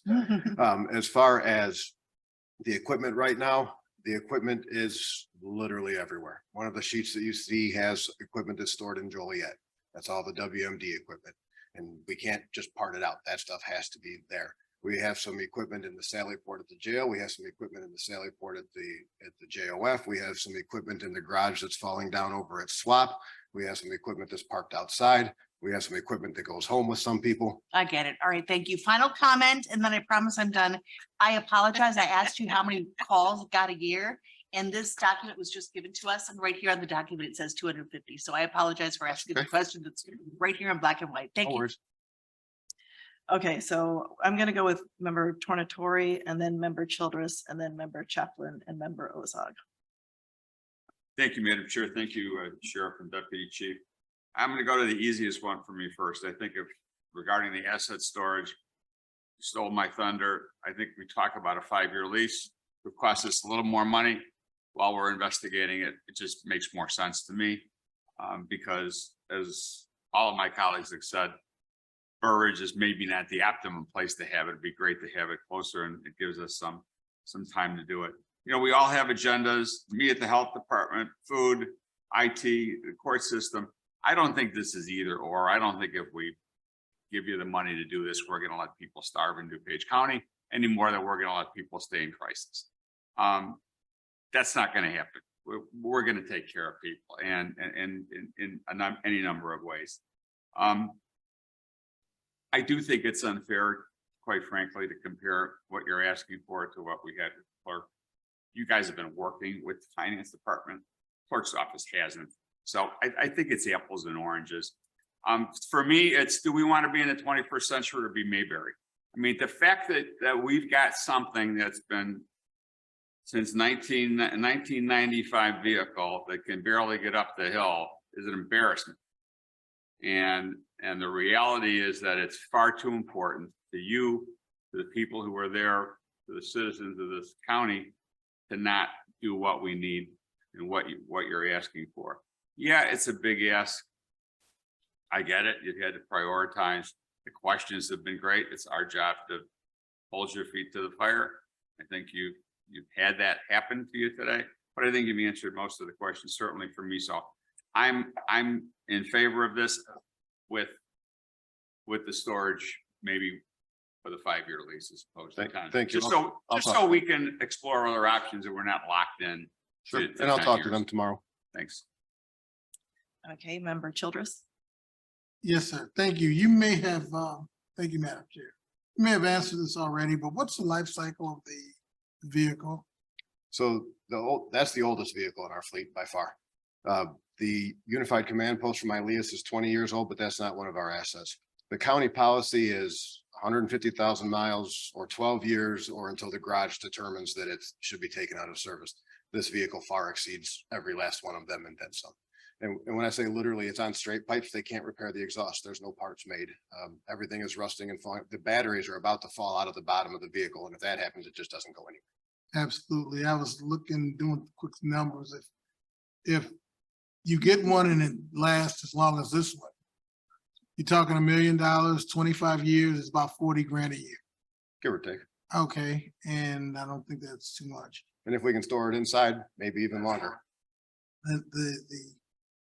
And for me, I'm probably a yes, because I don't want to be the guy that shows up with thoughts and prayers after something happens and we didn't do what we're supposed to do. The Thank you. second question I have is, does this particular vehicle have investigative or evidence gathering capabilities? So this vehicle, if need be, if the other two command posts, because the Merritt command post will be here first, and that vehicle is incredibly equipped. The Elias command post is not as incredibly equipped, but it's equipped. If we really needed to get to that point, then yes, this vehicle could come out there, and the whole front section is a 24-foot cab or 24-foot chassis on this. The whole front section of that is workspace. So if we needed to bring that out there as another command post for a workspace, that portion of that could absolutely function for that. And then it would have the benefit of also having all this hazardous device stuff in the back if we needed that there too. So it really is a multi-purpose vehicle as well. Okay, thank you. You're welcome, sir. Member Chapman? So thank you. So here's my concern now. So it's going to take 18 months to get this vehicle, right? The vehicle that we have currently can't go more than 35 miles an hour. The batteries are going to fall out. What do we do for the next 18 months for these 250 calls? So what these guys will do is what they have been doing every time that vehicle breaks. They'll take the robot out, they'll put it in a pickup truck. They'll take something out, they'll do what they have to do. They are a very, very industrious group, and they will do whatever they have to do to get there and to do their job safely. We've been trying to really limp this thing along, and we're there. The garage has been phenomenal in making sure that it will function. I'm having talked to Mr. Bell over the garage. We can make it another 18 months. We can lean on the manufacturer a little bit, having our second vehicle if we go with the same manufacturer, which we would like to do, and try to get that. But there's just not a whole lot of leverage in that space. How many miles are on that vehicle? Just It has almost 10,000 hours on the vehicle, which is a bigger mention for them. 112,000. and what's our miles? 100. 150, but remember, we're also more than double the years. Yeah.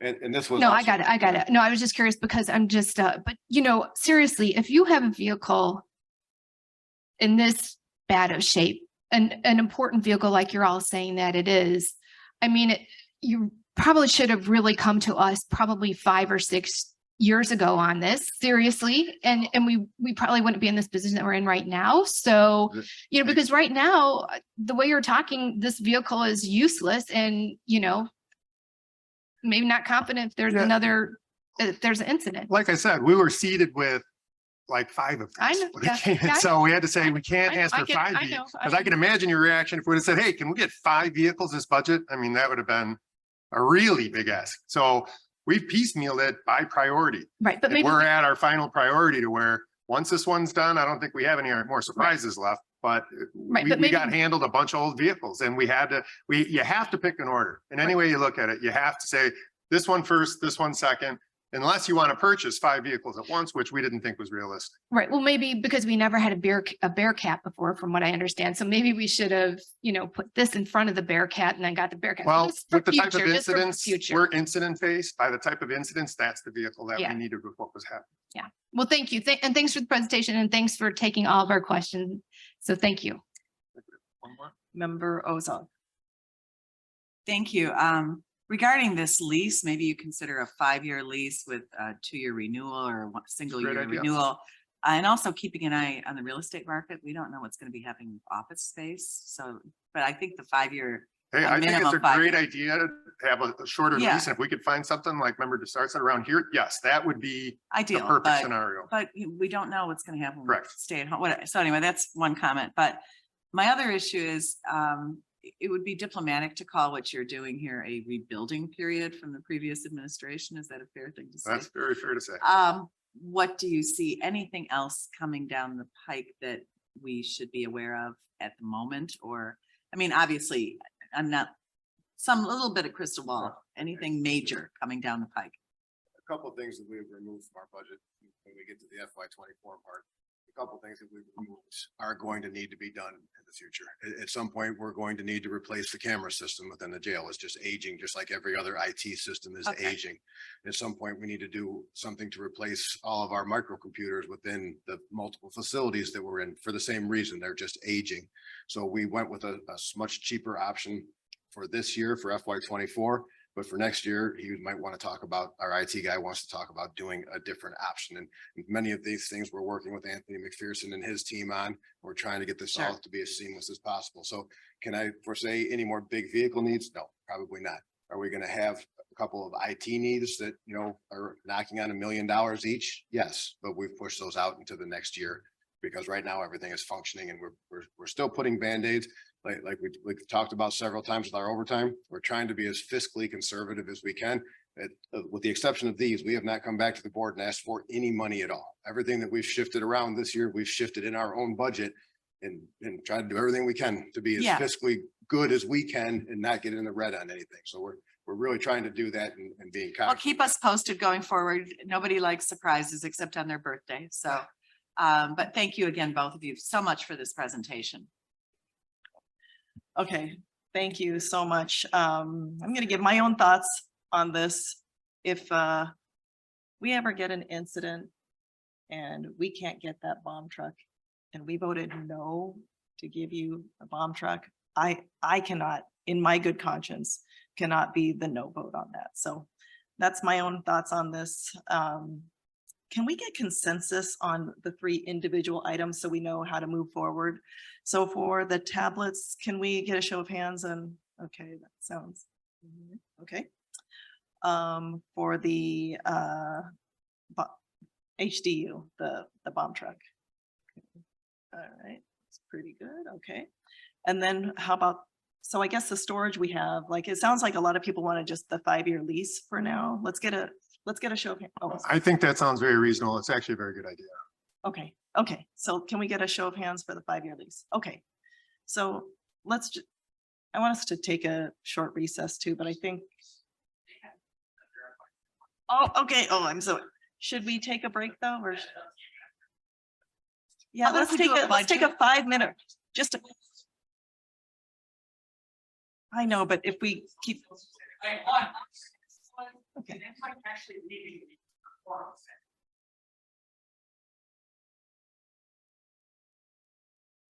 Did we power through them?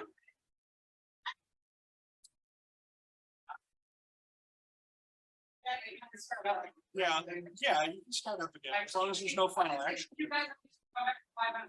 Okay. Okay, so, okay, 5 minutes and then start up again. Okay. Yeah, oh, sorry. But do we need to, 5 minutes?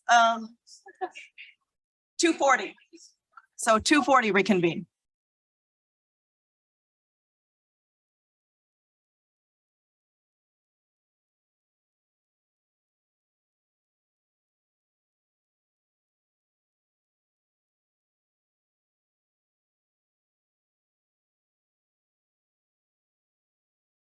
Okay, let's get ready to reconvene. Let's take some roll, let's take roll call again, please.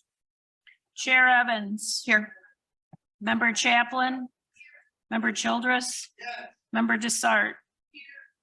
Member Eckhoff, Member Guston, Member Krajewski, Member Ozog.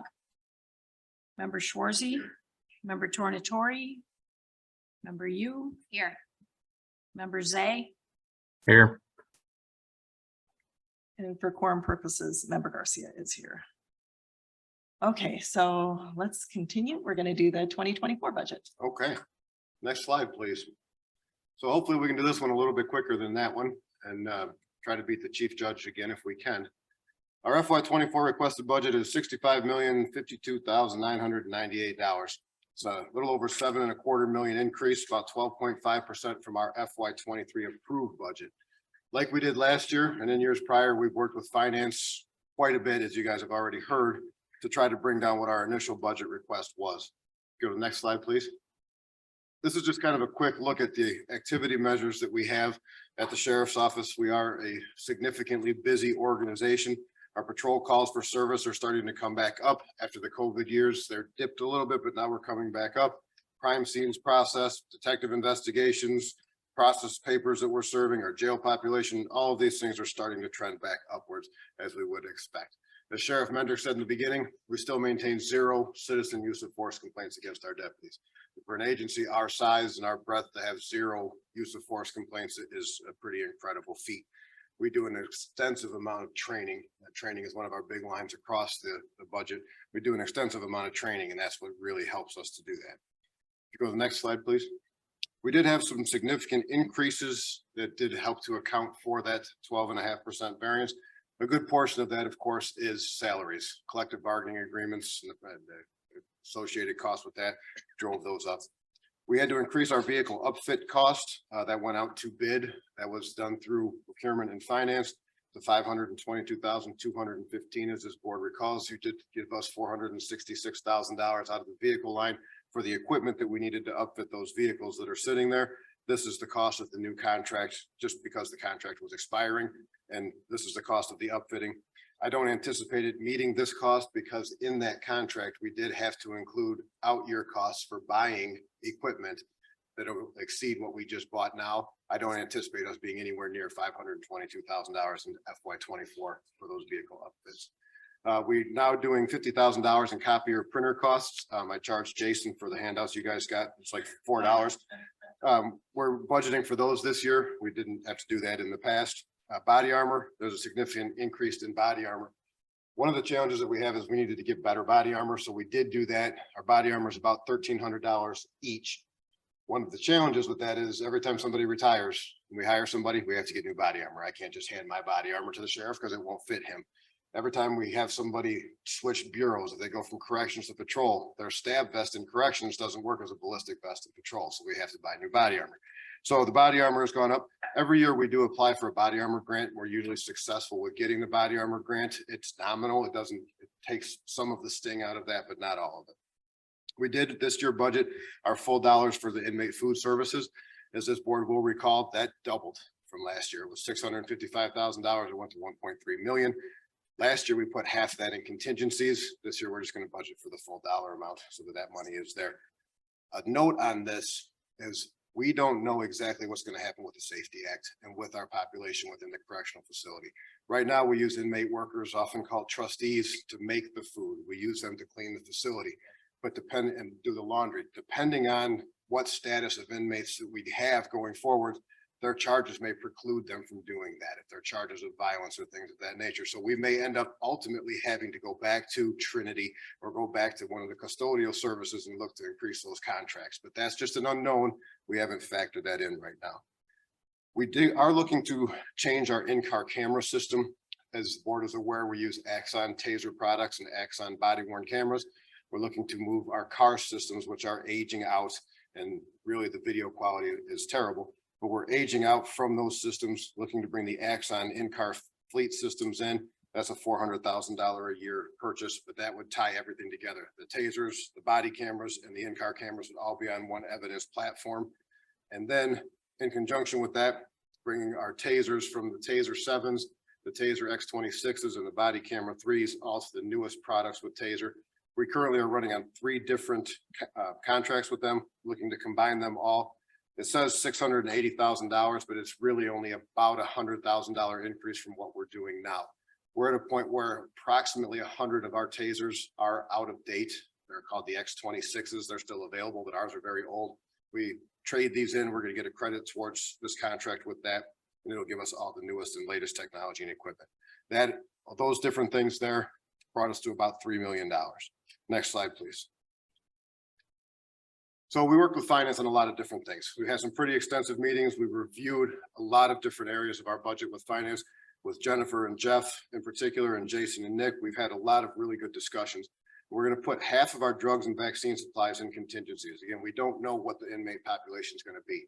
We've had this conversation in the past where we had to bring that money back out because we have several detainees that have really significant medical conditions. They've drove those costs way up, but we're going to put some of that money in contingencies to the tune of about $1.45 million. We also, as the sheriff mentioned, we're down about 37 people. we know it's gonna be very difficult to fill that. We're also gonna have probably somewhere between 15 and 20 more retirees by the end of FY '24. So working with finance, we're gonna not fund 15 positions. We're gonna keep them as our part of our authorized headcount. We're gonna not fund 15 positions. We're gonna take the funding for 5 positions and put those in contingencies.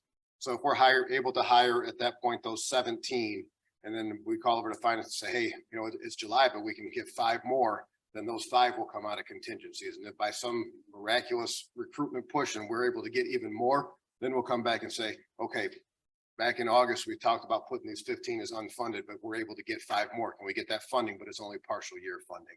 So at this point, it took another $2 million, give or take, out of our budget. We did some things with them, with evidence lockers. We're working with Tim Harbaugh and getting some evidence lockers. Right now, if you saw our evidence lockers, you would probably shake your heads. They're basically donated gym lockers that have padlocks. We're looking at updating our evidence lockers to get a little bit more modern with that. And of course, the HD response vehicle and the vehicle storage that we talked about, again, pulled about $1.25 million out of our FY '24 request. We did have those additions of the Axon in-car fleet stuff. That is another $400,000, but all told, we pulled out $6.2 million from the budget request that we had, which is what got us down to that variance of about 12.5%. Next slide, please. As I promised you guys, the PowerPoint for the FY '24 budget is actually incredibly short. So that is the end of our PowerPoint. I know that you all have the OpenGov budget. And I know there's probably a lot of questions about that. I'm ready. Member Desart, then Member Garcia. Thank you. Excellent presentation. Loved it because it was so short. Quick question though. I remember like a year or 2 years ago, we spent a significant amount of money on those Axiom cameras and the tasers that went together. You did. So I'm not understanding why you need this extra money for. Let me explain. Okay, please. How that all works. So we have X26 tasers, and these are the older tasers. And they're being used in the judicial office facility and in the jail. But they're just old. And we have to buy every new time it needs a battery, it's a couple $100. Every time it needs a new cartridge, it's $50. And those prices all add up. We bought the initial round of Taser 7s, which is about 31, 32 of them. That was our first contract. That was a try these out. Let's see, because these X26s aren't working. That's our first Axon contract. Our second Axon contract is the one that we went back and forth a lot about with the body worn cameras, with the impending Safety Act and those requirements, and those other Taser 7s. We had 180 body cameras. We had bought another 115 Taser 7s to get everybody who had a body camera in patrol with the Taser 7, which we have done to be in compliance with the state mandates.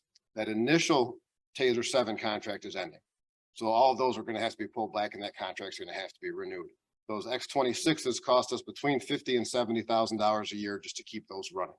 So we talked with Axon. What we could do is we could take those, trade those in, the original Taser 7s, those will get traded in, roll that in, trade in the new Taser 7s and the body cameras to go to Taser 10s and body camera 4s. Everything's on the same contract. Everything is the newest technology. Everything is refreshed. And we have one contract to worry about paying out and not 3 different areas of this to pay out. Okay, thank you. And I understand that you live and breathe this. I'm hearing this for the first time. So take me through those, I believe you said 3 pots of cameras and tasers. And I know the latest pot was like 2 years ago. So those are new. Newer. And so tell me when the other ones were purchased. So the X26s, 7, 8, 10 years ago, maybe longer, for the X. How many of those do we need? Well, right now, Replace. right now we have 95. They would take all 95. those off our hands. Okay. So 10 years old. And then the So next, the first round of Taser 7s is entering the last year of its contract, so 4.5, 5 years ago. And and then how many do we need to replace at those? I think it's 31 or 37. I don't remember that number exactly. Off the top of my Okay, and then this latest pot that we just approved a That was- couple of years ago, That was, how many did we order? we had 115 tasers and we had 180 body cameras. Okay, tasers and 180 body cams. And how many employees do we have? Or how many people use those? How many deputies do we have? So all of the Taser 7s are deployed. So 150-ish Taser 7s are deployed, and that equal number of body cameras. The rest we actually put some of the body cameras in the jail so that the CERT team can use those when they have to deal with incidents rather than trying to use a little handheld, video camera. So we put some in there. Some of our transport people have them for when they're out doing things. I would say 15, 20 spares, and Okay. we use those quite frequently because between the elements and just things happen, we have Okay. to swap. Well, thank you for walking me through that because I Sure. didn't understand. I thought we replaced all of that like No, 2 years It ago. was all, it's all cyclical. Member Garcia? Yeah, in regards to the budget, I'm speaking, questions that member you gave me before she left. So, she just wanted to know how much is in the budget, in contingencies for software licensing, do you know? It's not, we didn't put any in contingencies for software licensing. Everything that we're trying to get everything caught up now. And this has been an incredible joint venture with Anthony McPherson and company over here on this side of the street, trying to get everything up to date and current. Unfortunately, again, at rebuild period, unfortunately, our previous IT directors were not IT directors, and they really just didn't know what they were doing. So we are really in a rebuilding and repurposing of all of our IT things. So we didn't put any in contingency because we want to implement everything to get everything up to date. Okay, and then same thing, I would assume then for the IT equipment, nothing in contingencies then for that? And then do you have a total contingency budget that, We do not budget anything in contingency. nothing, okay, Everything that I talked about in that $6 million on that slide, that's what we worked with finance with to say, and the lion's share of that is drugs and vaccines, medical services, and those 20 headcount positions. all right, perfect, thank you. Thank you. Any other questions? Ooh, okay. Well, thank you so much. Thank you all for your time. We appreciate your support. Thank you. Well, I just want to say thank you for all your questions. I really do. It means that you care about what's going on here, that you ask all these questions, that you're so well versed and studied. So thank you. Appreciate it. Thank you, Sheriff Mendrick. Next up, we have our state's attorney, Robert Berlin. Thank you, Robert. Thank you. Good afternoon. In keeping with past years, I do not have a PowerPoint. So our budget is 24.6% higher than it was last year. Our request is a total of $15,568,639, which is about $3 million more than it was last year. 2.9 million of that is for salaries. Currently, we have 20 open positions, including 17 assistant state's attorney and 3 full-time support staff. In meeting with finance, we have decided and agreed that we'll put 6 of those assistant state's attorney spots in contingency and 1 of the support staff positions in contingency. And our request assumes that we will be able to fill all of these spots, something that we have been unable to do the past few years, but certainly that is our goal. Over the past 13 years, we've stayed within our budget every year. We performed at the same level, while obviously facing an unprecedented challenge in hiring attorneys. Our plan for 2024 is based on our actual expenses the past few years, the increased felony caseload, and the substantial increase in digital media evidence that we've seen since the Safety Act. In terms of the increased caseload, let me just share a few numbers with you, starting with the number of felonies charged. We had a 20% increase in 2022 from the year before. We charged 2,782 felonies compared to 2,309 in 2021. Our DUIs were up 3.3% from 2021, 2,741 in the county. Now that includes municipal prosecutions as well as the ones that we prosecute. And our domestic violence cases were up 11% in 2022. 1,743 cases were charged. There is some good news, and that is armed robberies. The number of charged armed robberies down 43% last year. The number of aggravated vehicular hijackings down 33%, or down 65% over 2 years. Unlawful use of a weapon, after seeing an enormous increase in 2021 and 2022, down 24% last year. Robberies and aggravated robberies down 20% last year. Where we're seeing a huge increase is in fleeing and aggravated fleeing and eluding, up 155% in 3 years and up 85% in the first 6 months of this year. Just to give you some idea, fleeing and eluding. To give you some idea, we charged 218 either fleeing or aggravated fleeing and eluding cases in 2022.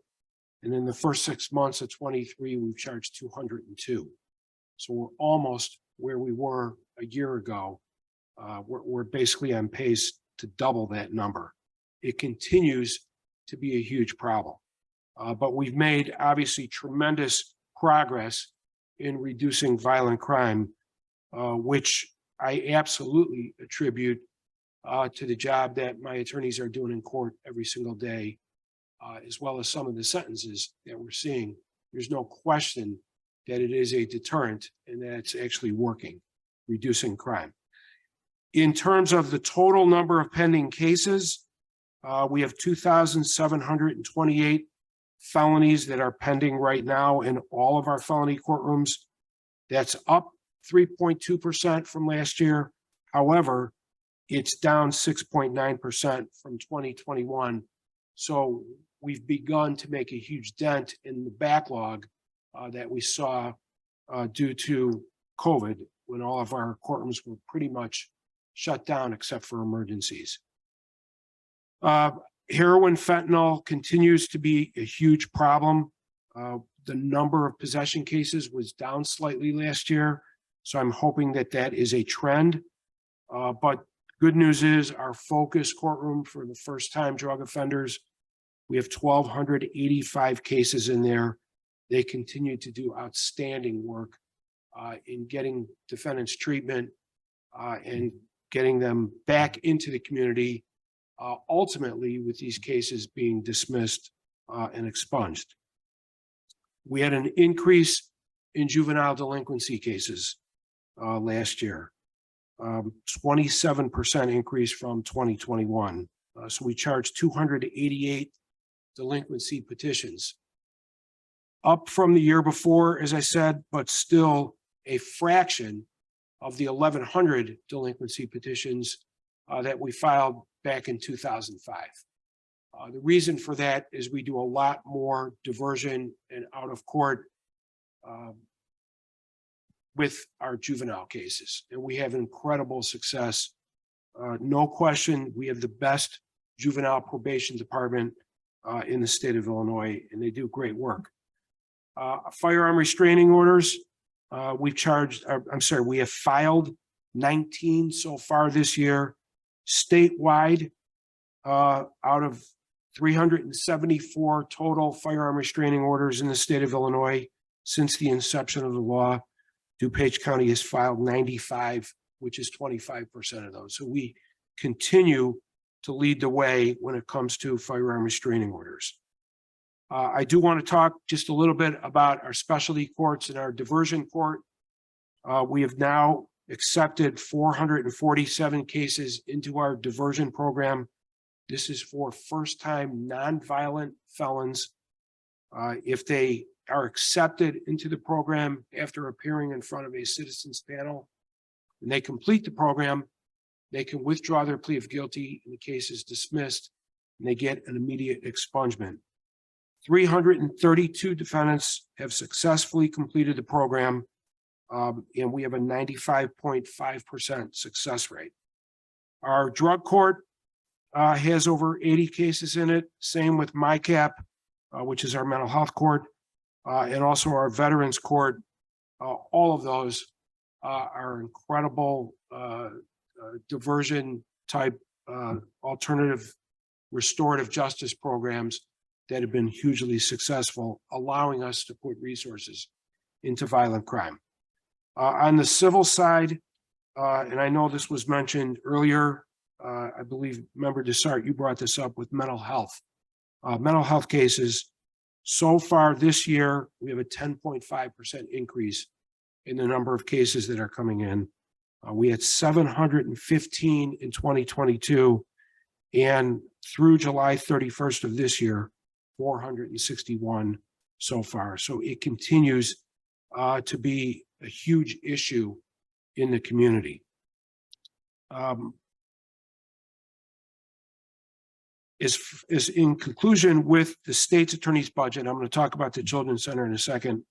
Once again, we have worked incredibly well with the board. We appreciate the support you have given us all these years. We work very well with the finance department, and we're always flexible when it comes to putting positions in contingency. As always, if we get a huge case where we have to go out and hire experts, whether they be in the mental health field or other field, and we need to come before you, we will certainly do that. But as I said before, in the last 13 years, we've always stayed within our budget.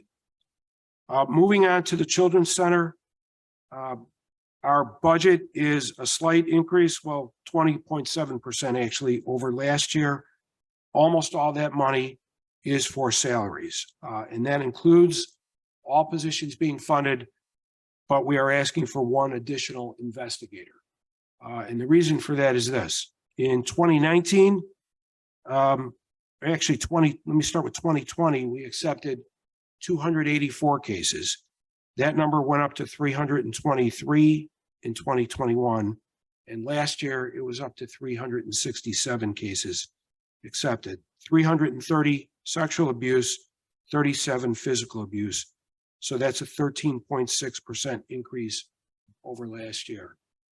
As all of you know, these are some of our most difficult cases in terms of investigation, in terms of prosecution, and certainly in terms of the impact that they have on the community.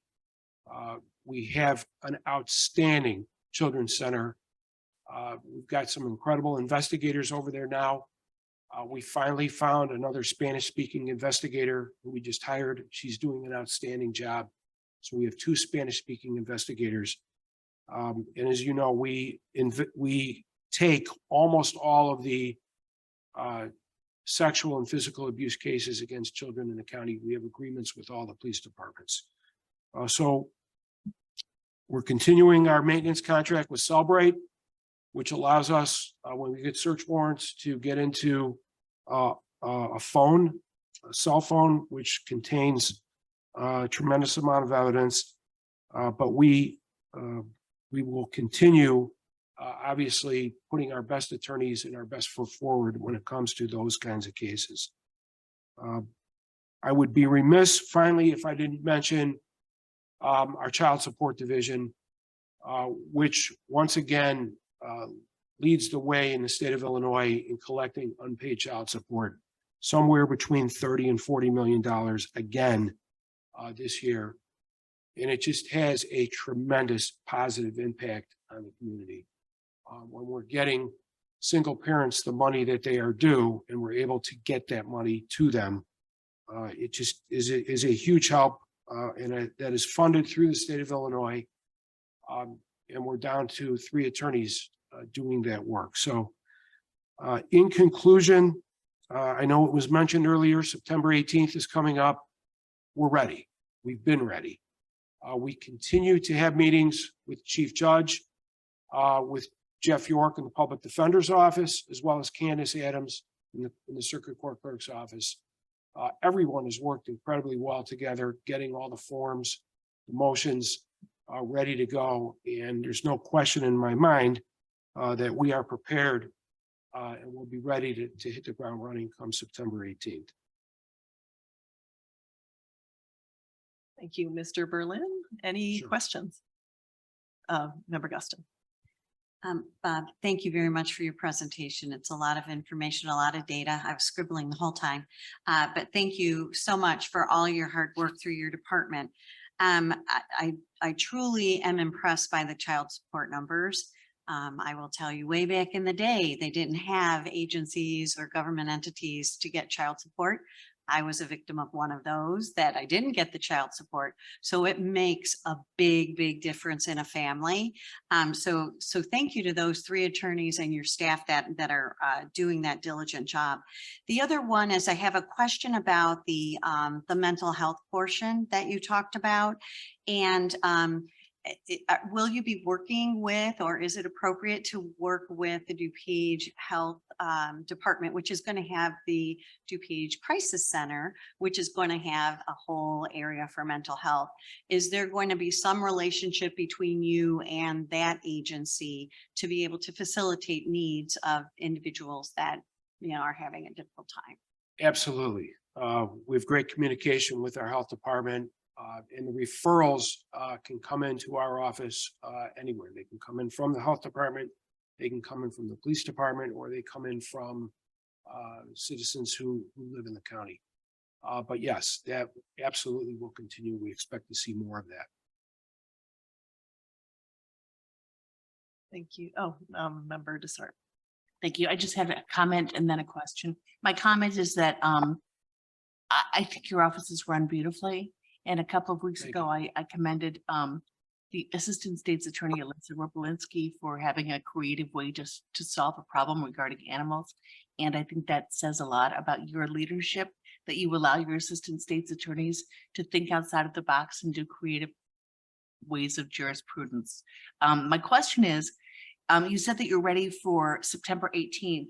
And so my concern is that the 20 open positions, and I know you're trying to find attorneys and it's been very difficult, but are the 20 open positions attorneys who could actually look through videotapes and things like that?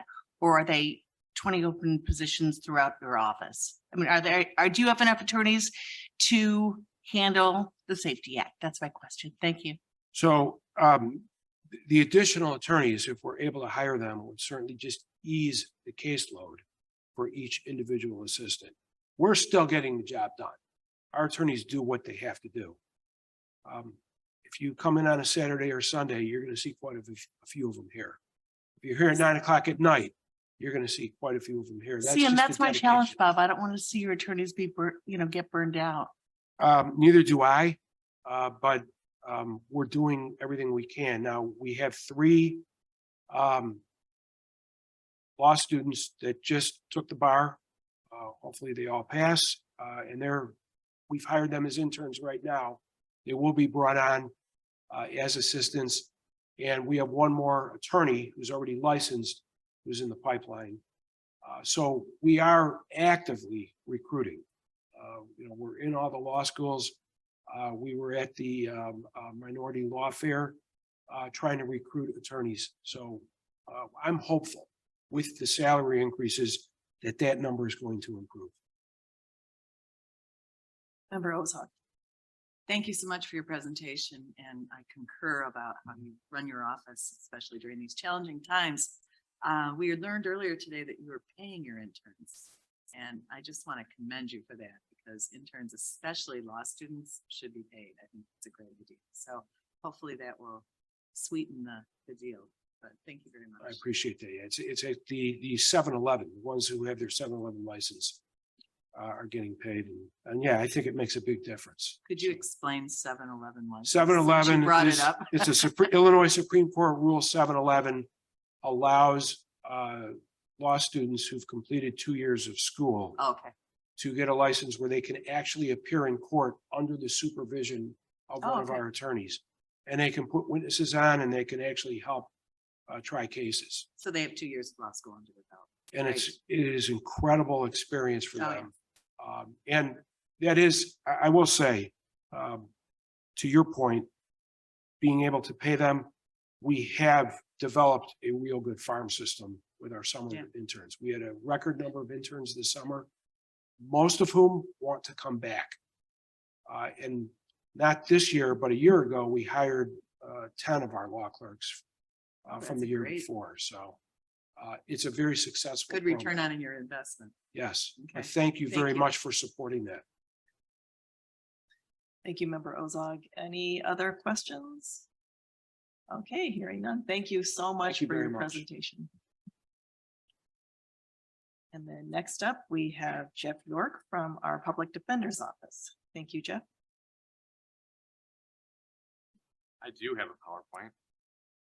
Okay. Thank you. All right, good afternoon. I'm sure you're tired. I'm tired, so I will try to be both quick and entertaining. The first thing is I have a question for you. I'll just take the scraps that have fallen off the table from this point. Okay, so I want to thank you. I always thank somebody. I want to thank the board for both the adjustments that we were able to make to our staffs, both Mr. Berlin and I, and the new space. Both of those have had an incredible impact. The space, not quite yet. But let me tell you a story. So you approved some adjustments on Tuesday. On Wednesday, I told my staff. On Friday, another county was trying to recruit them at a seminar. And they were able to say, we're good. We're good. And on Monday morning, I got a phone call like, you did what? Timing is everything. But it really, there were a few people that have told me that they were probably on their way out soon because of funds. So anyway, so let's talk about items you might care about and line items that are high. First, software and maintenance agreements. This number has gone up a little bit each year, but this year it's a little bit more. And really it comes down to additional users. We have a case management program and we pay by user. And so as I've added staff, in addition to there being slight increases every year, adding staff adds more licenses and so it costs more. In addition, storage costs for digital media is a thing that just increases every year. Also, we had to pay this year to tie to the new jail system. And then this next year, we're gonna pay for a portal for village prosecutors to be able to send us electronic discovery. Because that's a clumsy system that we have right now with them. Furniture and small equipment, I don't know what I need because I'm not in the new space yet. Facilities has been great. I can't wait to show you the space next month. So I put more money in there because I just don't know what we're getting or what we need. Printing is huge increase because I usually don't use it. And this is really two things. Business cards when our email addresses change. We give out business cards, or some lawyers do, to clients all the time.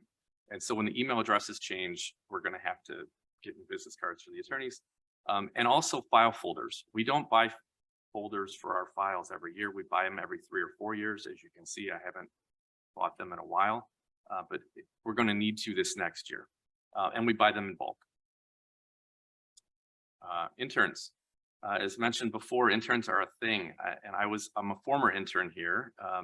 A huge portion of my staff is interns. I think it's about between 35 and 40%.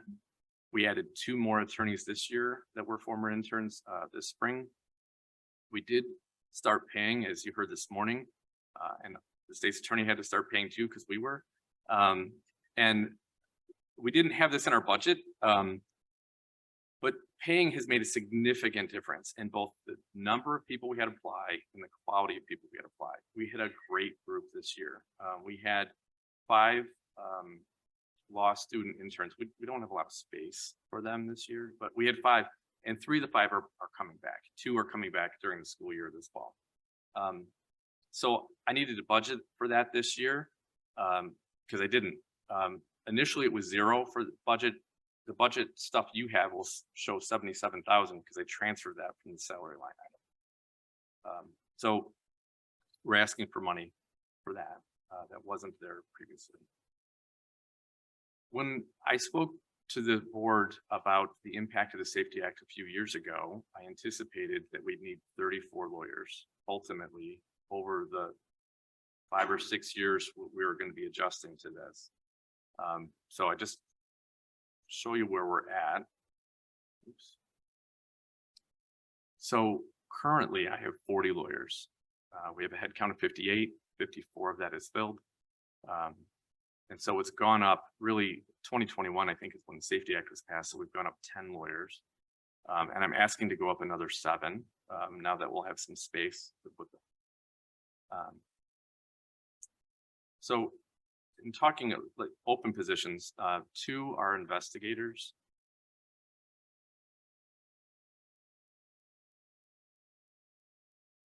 Trust me, 2 are investigators. I don't know what happened to the clicky thing. Yeah, can you hit the button, Wendy, or hit the space bar?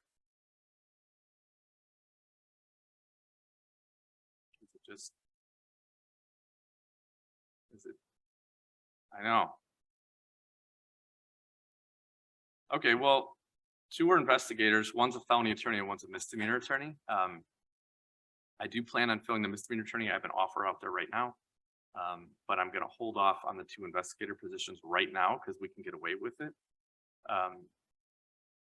And so as long as we can get away with it, we can. We had interns in investigations as well. And so we're holding off filling that. We probably will fill one investigator spot by the end of the year. Right.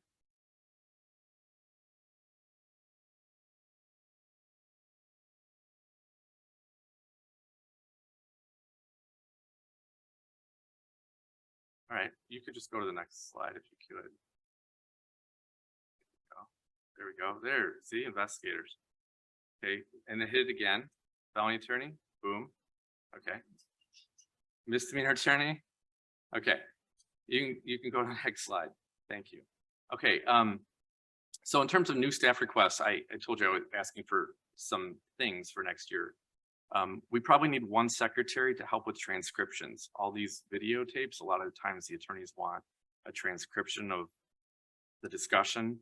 We do have a service that helps with that, but it's not perfect, and we might need a secretary to kind of help with that area. We need some more help in the misdemeanor DUI courtrooms. There's 3 of those courtrooms. We have 3 attorneys assigned. We need another one, probably. With the Pretrial Fairness Act starting, I'm taking 3 of my attorneys out of the misdemeanor division. They're going to be working primarily in the jail. So I'm going to need to backfill for those spots. We need a little bit of felony courtroom help. And I'm asking for a new deputy chief spot and a juvenile lawyer. Let me explain. This is the best representation I have of one of my deputy chiefs. It looks like she's rolling in on 2 wheels all the time because there's just too much administrative work. They have 40 lawyers and we really have 3 supervisors. It's not enough. We have areas which we kind of put on the back burner that we shouldn't over the long haul. So in addition to that, the transcription thing, and then I need a bunch of lawyers. For additional headcount, I have been working with finance like everyone else. Some of it can go in contingency. I don't need it all at once. And I certainly am not going to be able to fill all these positions all to start the year. But I am going to need a significant amount of money as the year goes to fill additional headcount, if you were able to do that to me. So regular salaries, basically we have more people and they're all making more money is why that number is higher.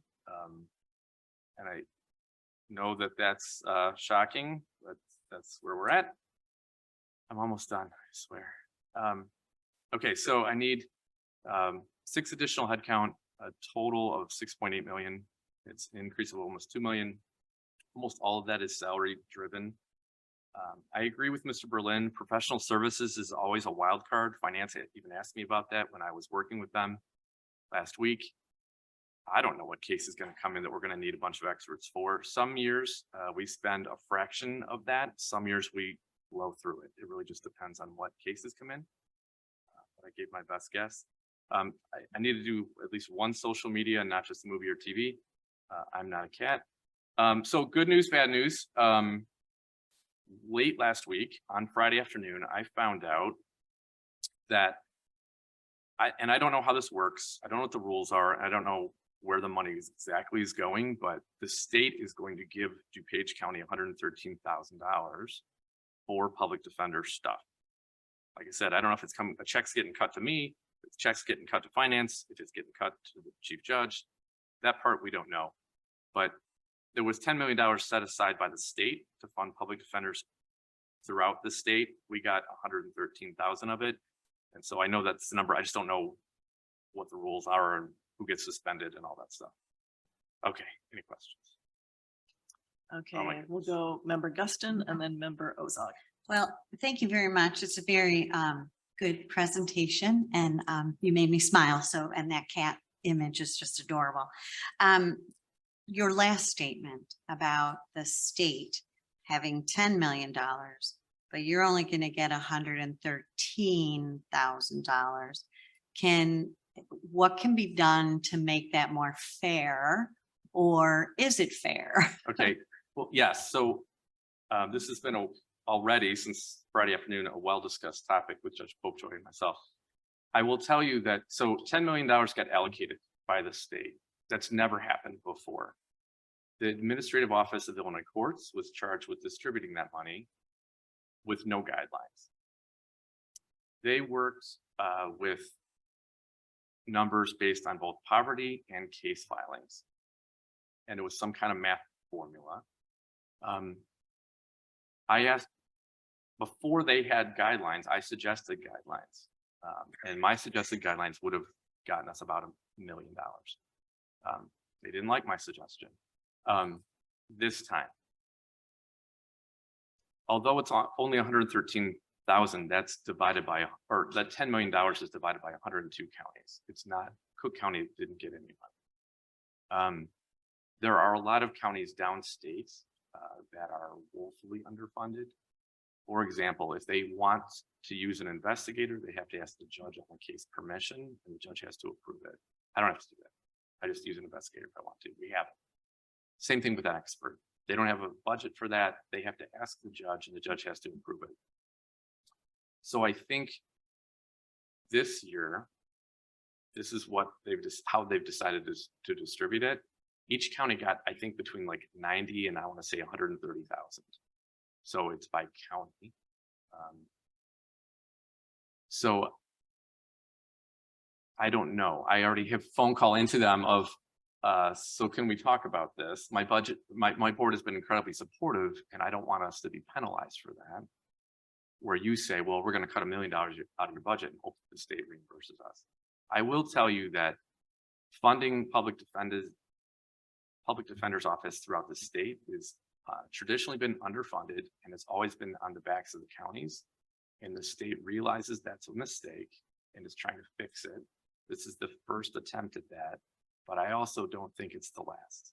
I think this is okay, we don't know how to distribute money. We don't know how it's going to go. Why don't we use some money to do that, see how it goes, and then ramp it up later? That's what the hope is.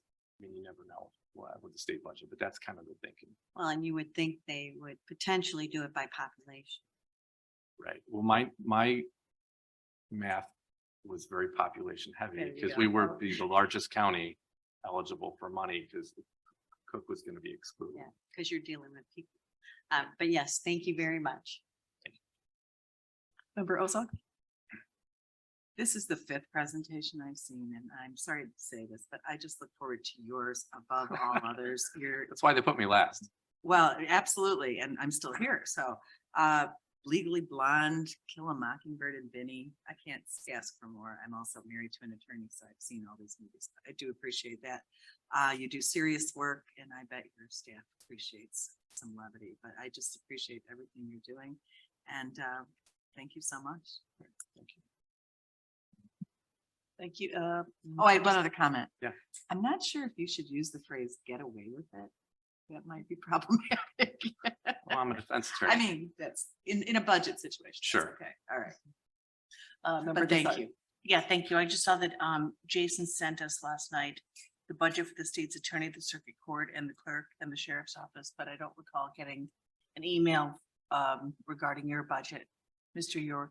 So do you think you can send us your presentation? I know we sent it. Did I not see it, Jason?